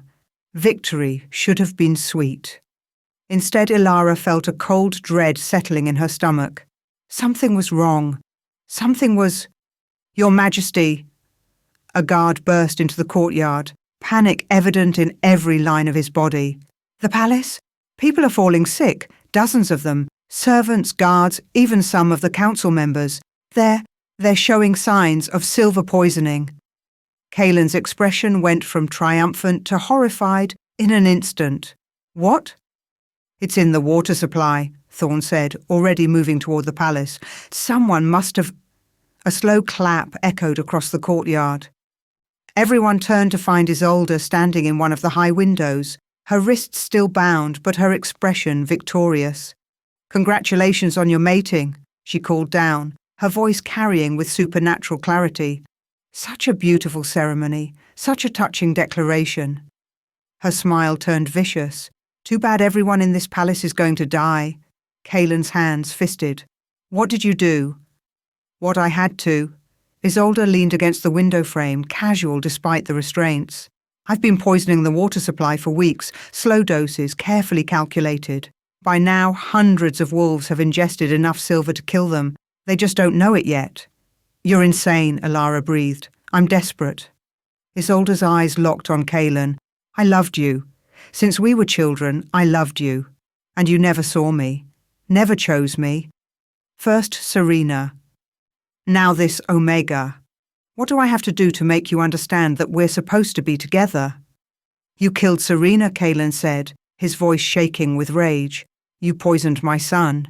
You've murdered innocent people, and you think I could ever. You will. Isolde's smile widened. Because I've bound myself with dark magic, blood magic specifically. Every person I've poisoned is now connected to my life force. If I die... She shrugged. They all die too. Instant, agonizing death from silver overload. Horror rippled through the crowd. That's not possible, Thorne said. Blood magic was outlawed centuries ago. The knowledge was lost. Not lost, hidden. Isolde's eyes gleamed. I spent years searching for it, years preparing for this moment. And now... She looked at Kaelan. Now you have a choice, my love. Reject that Omega. Accept me as your mate, and I'll reverse the curse. Everyone lives. Or, her voice hardened, or refuse me and watch everyone you care about die screaming, starting with your precious son. Riker, Kaelan whispered, already moving toward the palace. He drank from the poisoned fountain this morning, Isolde confirmed, along with most of the children in the royal nursery. Such a tragedy, but easily preventable. If you just do what you should have done years ago and choose me. Ilara's world was spinning. This couldn't be happening, couldn't be real. But the screams starting to echo from inside the palace confirmed it was. Kaelan looked at Ilara, and she saw her own death in his eyes, saw him weighing her life against hundreds of others, against Riker's life. How long? He asked Isolde, his voice hollow. How long do I have to decide? Until midnight tonight. Isolde checked an imaginary watch. So about 12 hours. Plenty of time to say your goodbyes to the Omega and prepare for our mating ceremony. I'll even let her live, sent away with her gold and her new identity, just like the council wanted. See, I can be generous. You're a monster. I'm a woman in love. Isolde's expression turned almost sad. And love makes monsters of us all, doesn't it? You should understand that better than anyone. After all, she looked at Ilara, you're about to sacrifice your mate to save your son. What does that make you?" The question hung in the air like poison, and deep in the palace, Riker began to scream. Chapter 6. Riker's screams tore through the palace like knives. Ilara ran toward the sound, her newly awakened wolf giving her speed she'd never possessed before. Kaelin was beside her, both of them racing through corridors that echoed with cries of pain and fear. Silver poisoning was spreading through the palace like wildfire. Servants collapsed in hallways. Guards clutched their stomachs, and the acrid smell of supernatural poison hung thick in the air. They found Riker in his room, curled into a ball on his bed, his small body racked with seizures. Dr. Westbrook was there, hands glowing with healing magic that did nothing to stop the convulsions. "I can't," the doctor's voice broke. "The silver is too concentrated, too deeply embedded. It's like it's woven into his very cells." "Move." Ilara pushed past him, her hands already glowing gold as she reached for the boy. But the moment she touched him, pain exploded through her palms. The silver poisoning recoiled from her lunar magic, yes, but it was anchored by something darker. Blood magic, Isolde had said. Every poisoned wolf was connected to her life force, bound by ancient spells that predated modern pack law. "I can't break it," Ilara gasped, her hands shaking. "The curse, it's too strong. My healing magic can ease his pain, but I can't remove the poison without killing Isolde first." "Then we kill her." Kaelin's voice was murder itself, "and everyone she poisoned dies instantly." Ilara pressed her glowing hands harder against Riker's chest, trying to stabilize him. That's how blood magic works. The caster's death triggers the curse's final stage. We'd be killing him ourselves. Then what do we do? Kaelin's control was fraying, his alpha father warring with his kingly logic. "I won't. I can't accept her as my mate. I'd rather die." "You won't have to." Ilara's mind was racing, sorting through the fragments of lunar bloodline knowledge that had awakened with her wolf. Ancient memories that weren't quite hers, passed down through generations of powerful healers. There's another way, a harder way, but... "Tell me." She met his eyes, and what she had to say made her throat close up with fear. "To break a blood curse this powerful, I need to access the full extent of my lunar abilities. Not just healing, the old magic, the kind that can reshape reality, break dark spells, command nature itself. How do we unlock that?" "We complete the mate bond." The words came out barely above a whisper, fully, no barriers, no holding back. Lunar wolves draw their greatest power from their alpha mates. It's why the bloodline was so feared. Together we'd be strong enough to shatter Isolde's curse. Understanding dawned on Kaelin's face, followed by something that looked like longing. The mating ceremony. More than ceremony. True bonding. Her voice caught. Body, soul, and magic intertwined. It's permanent, Kaelin. Unbreakable. Once it's done, we'll be linked forever. You'll feel everything I feel. Carry everything I carry, including my fears, my past, your strength. He cupped her face with blood-stained hands. Your courage. Your heart that's big enough to love a broken king and his broken son. His thumb traced her cheekbone. "I'm not afraid of forever with you, Ilara. You should be." Tears burned her eyes. "Marcus rejected me because I wasn't enough. What if you complete this bond and realize the same thing? What if—" "Ilara." His voice was firm, leaving no room for doubt. Marcus was a fool who couldn't recognize a treasure when it was standing right in front of him. You are not broken. You were never broken. You were suppressed, hidden, forced to be less than what you are because small-minded wolves feared your power. "I'm terrified," she admitted, "of being vulnerable like that, of giving someone that much access to my soul and having them—" "I won't reject you." He pressed his forehead to hers, and the mate bond thrummed between them, warm and certain. "I couldn't if I tried. You're mine, Ilara. Mine to protect, mine to cherish, Mine to stand beside as an equal, and I'm yours, all of me, including the broken pieces. Behind them, Rika cried out, and the sound shattered her hesitation. Okay. She gripped Kaelin's hands. Okay. Tell me what we need to do. Thorn organised everything with military precision. The mating ceremony required witnesses, sacred grounds, and specific rituals that hadn't been performed in living memory. But the beta pulled from ancient texts and half-remembered traditions, assembling what they needed in the palace's sacred grove, while Ilara used her healing magic to stabilize the worst of the poisoned wolves. She couldn't cure them, not without breaking Isolde's curse, but she could buy them time. Hours, maybe. Long enough for what needed to happen next. The sun was setting when they gathered in the grove, an ancient circle of stones that hummed with residual magic. Thorn stood as witness, along with Dr. Shim Westbrook and 3 council members who'd sided with Kaelin. Rika lay on a bed nearby, unconscious but stable, his small chest rising and falling in shallow breaths. Ilara wore a simple white dress that someone had found in the palace stores. Kaelin stood before her in formal attire, but his eyes were wolf amber, his animal barely contained beneath his skin. The mating bond ceremony, Thorn began, his voice formal, joins 2 wolves across all planes of existence, body, heart, soul, and magic. Once completed, it cannot be undone except by death. Do you both enter this bond willingly? I do, Kaelin said, his eyes never leaving Ilara's face. I do, Ilara whispered. Then by the laws of the first pacts, by the magic of the moon, I witness this bond.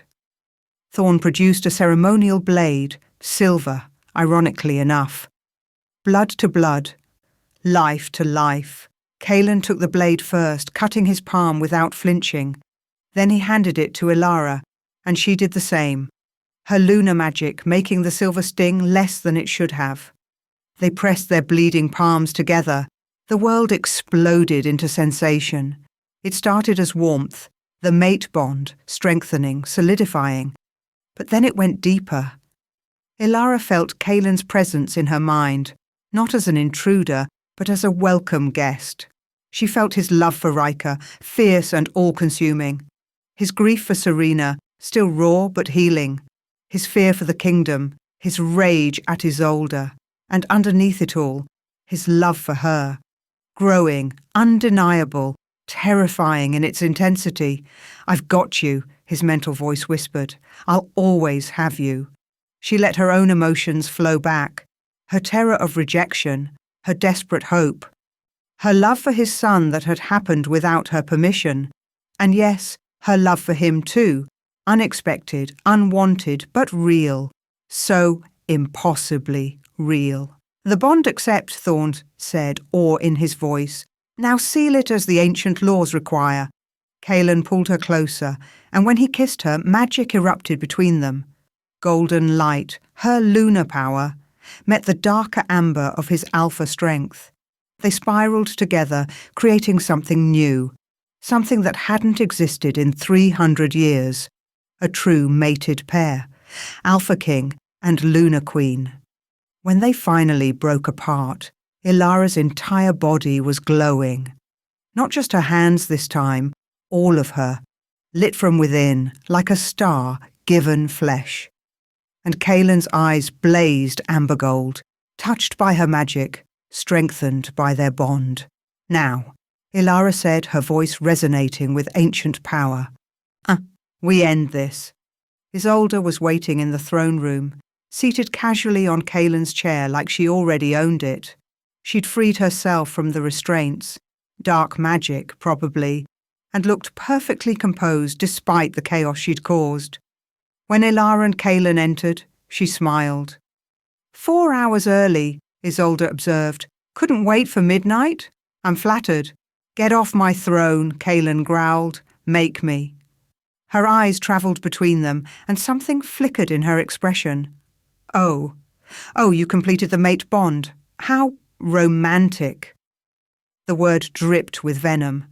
Did you think that would change anything? You're still bound by my curse. still watching everyone you love die slowly.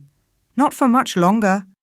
Ilara stepped forward, her lunar magic crackling around her like electricity. I'm giving you one chance, Isolde. Release the curse willingly, and I'll advocate for mercy. Prison instead of execution. A life sentence, but still a life. How generous. Isolde stood, dark magic gathering around her in oily black tendrils. But I think not. I've spent too long planning this, sacrificed too much. I'm not giving up now. Then I'll break the curse myself. Impossible. Isolde's confidence didn't waver. Blood magic can only be undone by the caster's death or by power greater than what created it, and there's no power greater than a lunar bloodline wolf bonded to her alpha mate. Ilara's magic flared brighter. Are you sure about that? For the first time, doubt crossed Isolde's face. The lunar bloodline was eliminated because they were too powerful, Ilara continued, moving slowly around the room. Kaelin moved with her, perfectly synchronized through their bond. They could heal any wound, break any curse, command any magic, and when bonded to their alpha, they were unstoppable. Fairy tales, Isolde spat, legends to scare children. Really? Ilara raised her hands, and golden light filled the throne room. Then what am I? The magic hit Isolde like a physical force, driving her back. She retaliated with dark tendrils that lashed out like whips, but Kaelin's alpha power formed a shield, protecting them both. You can't win this, Isolde snarled, her composure cracking. Even if you break my curse, even if you kill me, you'll never be safe. Your birth pack knows what you are. They've been hunting you since before you could walk. Ilara faltered. What? Oh, didn't you know? Isolde's laugh was vicious. Your parents didn't abandon you by accident. Little Luna. They tried to kill you, smothered you in your crib when your eyes first flashed gold. But you survived. Probably that nascent healing magic protecting you even then. So they dumped you at another pack's borders and hoped you'd die there instead. The words hit like silver to the heart. They're the ones who contacted Marcus, Isolde continued, seeing her advantage. Told him what you were, what you could become. Paid him to keep you suppressed, to prevent your powers from manifesting, because there's an ancient prophecy, you see. When the Lunar-born rises, the corrupt alpha families will fall. Her smile was terrible. They've been terrified of you for 23 years, and once word spreads that you've awakened, they'll come for her, Kaelin finished, understanding dawning. All the old bloodline families who've kept power through corruption and fear, they'll unite against a common enemy. Exactly. Isolde's dark magic coalesced into a spear, aimed directly at Ilara's heart. So you see, killing me won't save you. It'll only start a war you can't win. Better to accept my deal. I'll release the curse, leave the kingdom, and take the secret of what you are to my grave. Everyone lives. Everyone stays safe. Except Kaelin would be bound to you forever, Ilara said quietly, trapped in a false bond while you slowly poisoned everything good in his life. No. Then you've chosen death. The spear launched forward. Ilara didn't dodge. Instead, she reached into the mate bond, drawing on Kaelin's strength. His alpha power flooded into her, mixing with her lunar magic, creating something that blazed like the sun itself. She caught the dark magic spear with her bare hands. I choose life, Ilara said, her voice echoing with supernatural authority. For me, for Kaelin, for Rika and every innocent wolf you've poisoned. And I choose to be the Luna the prophecy spoke of, the one who breaks corrupt power and builds something better. She crushed the spear, and it shattered into harmless sparks.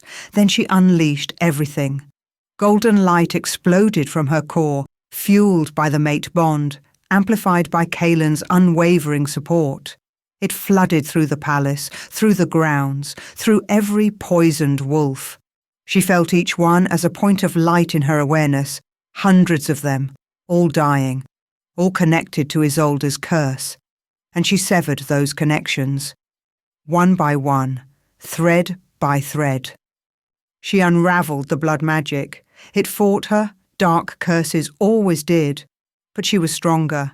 The lunar bloodline wasn't just about healing individual wolves, it was about healing the pack itself, the territory, the very fabric of pack magic that connected them all.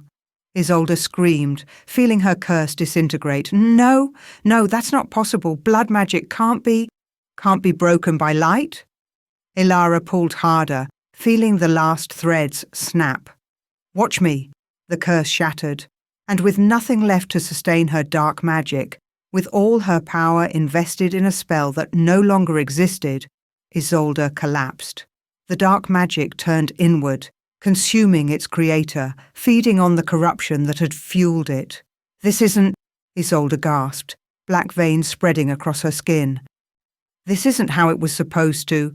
You made yourself the anchor, Ilara said, and despite everything, she felt pity. When the curse broke, all that dark magic had nowhere to go but back to its source. Kaelin. Isolde reached out with a trembling hand. Please, I only wanted... I know. Kaelin's voice was sad. But wanting something doesn't give you the right to destroy everything else to get it. Isolde's body crumbled to ash, consumed by her own evil magic, and throughout the palace poisoned wolves began to heal. The aftermath was chaos in the best possible way. Ilara spent the next 12 hours in constant motion, using her lunar magic to ensure every trace of silver was purged from every affected wolf. Some were worse than others, Riker among them, but her power, amplified by the mate bond, was strong enough to save them all. By dawn, the crisis was over. Riker woke to find Ilara sitting beside his bed, exhausted but smiling. His first words were, "Mama, you stayed?" "I'll always stay," she promised, pulling him into a hug. Always. The coronation happened 3 days later. Ilara stood before the assembled packs, wearing crown and regalia that felt both foreign and right. Kaelin placed the lunar crown on her head himself, a delicate circlet of silver and moonstone that glowed when it touched her skin. "I present Queen Ilara," Kaelin announced, his voice carrying across the crowd. "Lunar of our kingdom, healer of our people, and my chosen mate. Any who would challenge her right to stand beside me may speak now." Silence. Even the councillors who'd voted for her exile stood with heads bowed in respect. "Then witness," Kaelin continued, taking her hand. "The lunar bloodline has returned, and with it a new era begins." The crowd erupted in cheers. Riker stood at their side, small but proud in his own formal attire. When Ilara looked down at him, he grinned and whispered loudly, "You look like a real queen now, Mama." "That's because she is one," Kaelin said, squeezing her hand. Marcus and Vivian were brought before the throne in chains. Ilara had argued against execution. Despite everything, Vivian was still her sister, and Marcus was Vivian's mate. Instead, she recommended permanent exile and dissolution of the Silver Moon Pack for its role in silver trafficking and attempted murder. "You'll never be safe," Marcus spat as guards dragged him away. "Your birth pack knows what you are. They'll come for you." "Let them." Ilara's voice was steady. "I'm not the frightened Omega they tried to kill anymore. I'm a queen, a Luna, and I'm ready." Vivian said nothing, but as she passed, she met Ilara's eyes, and in that moment, Ilara saw something that might have been regret. "Be happy," Vivian whispered. "Someone should be." Then they were gone, exiled to the borderlands with nothing but the clothes on their backs. Ilara threw herself into her new role with fierce determination. She established healing centres in every major territory, training wolves with minor healing gifts to help the sick and injured. She worked with Kaelin to reform laws that had allowed alphas to abuse omegas and betas. She used her lunar magic to strengthen pack bonds, to heal old territorial wounds, to build alliances that had seemed impossible before. The kingdom flourished under their joint rule, and slowly, carefully, Kaelin let go of his guilt. Serena would have liked you, he told Ilara one night as they stood on the palace balcony, watching stars wheel overhead. Riker was asleep in his room, finally free of nightmares. She always said I needed someone who'd challenge me, who wouldn't let me hide in grief and duty. I wish I could have known her. She would have been happy for us. He pulled Ilara closer, his arms wrapping around her waist. She never wanted me to mourn forever. She made me promise, actually, right before— His voice caught. Right before she left for that final trip. She said, if anything happens to me, don't you dare spend the rest of your life alone. Find someone who makes you laugh, someone who loves Riker. Someone who sees past the crown to the wolf underneath. She sounds wise. She was. He pressed a kiss to her temple. And she'd be proud of what you've become, of what we've built together. They stood in comfortable silence, the mate bond humming contentedly between them until Ilara felt the shift in her body, the subtle change that her lunar magic recognized instantly. Kaelin, she said softly, I need to tell you something. He tensed. What's wrong? Nothing's wrong. She turned in his arms, taking his hands and placing them on her still flat stomach. I'm pregnant, with twins, a boy and a girl. For a moment, he just stared at her. Then his face broke into the widest smile she'd ever seen. Twins? His voice was wondering. Are you sure?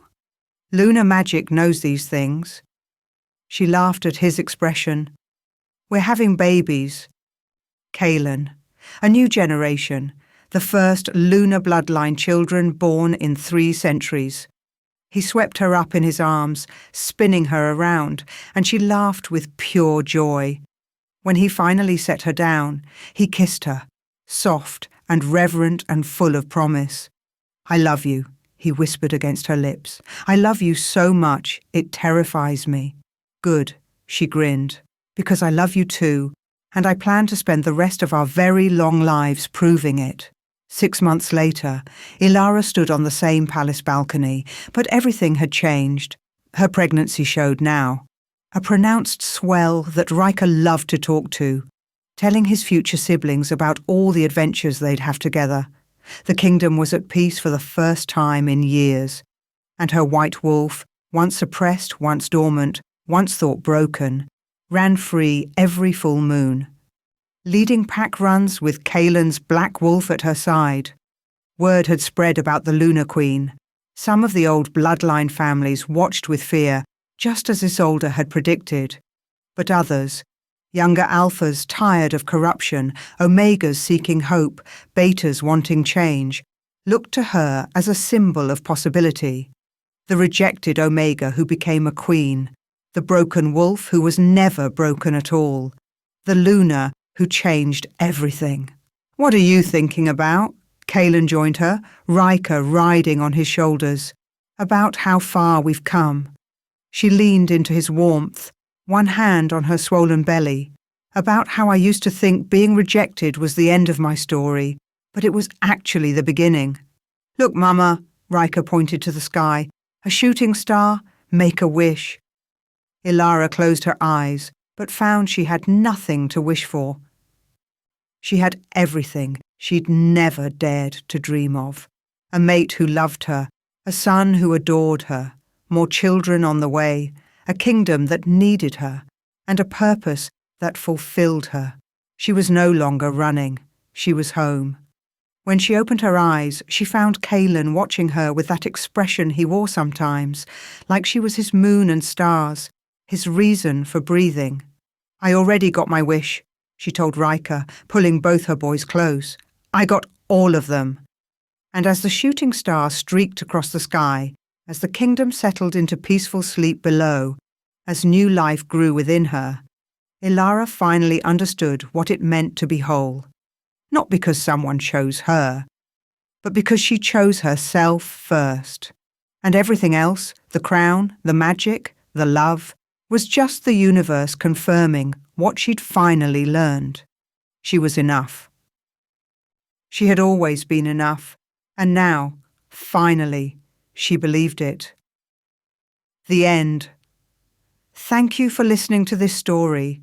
Like, share, and subscribe for more.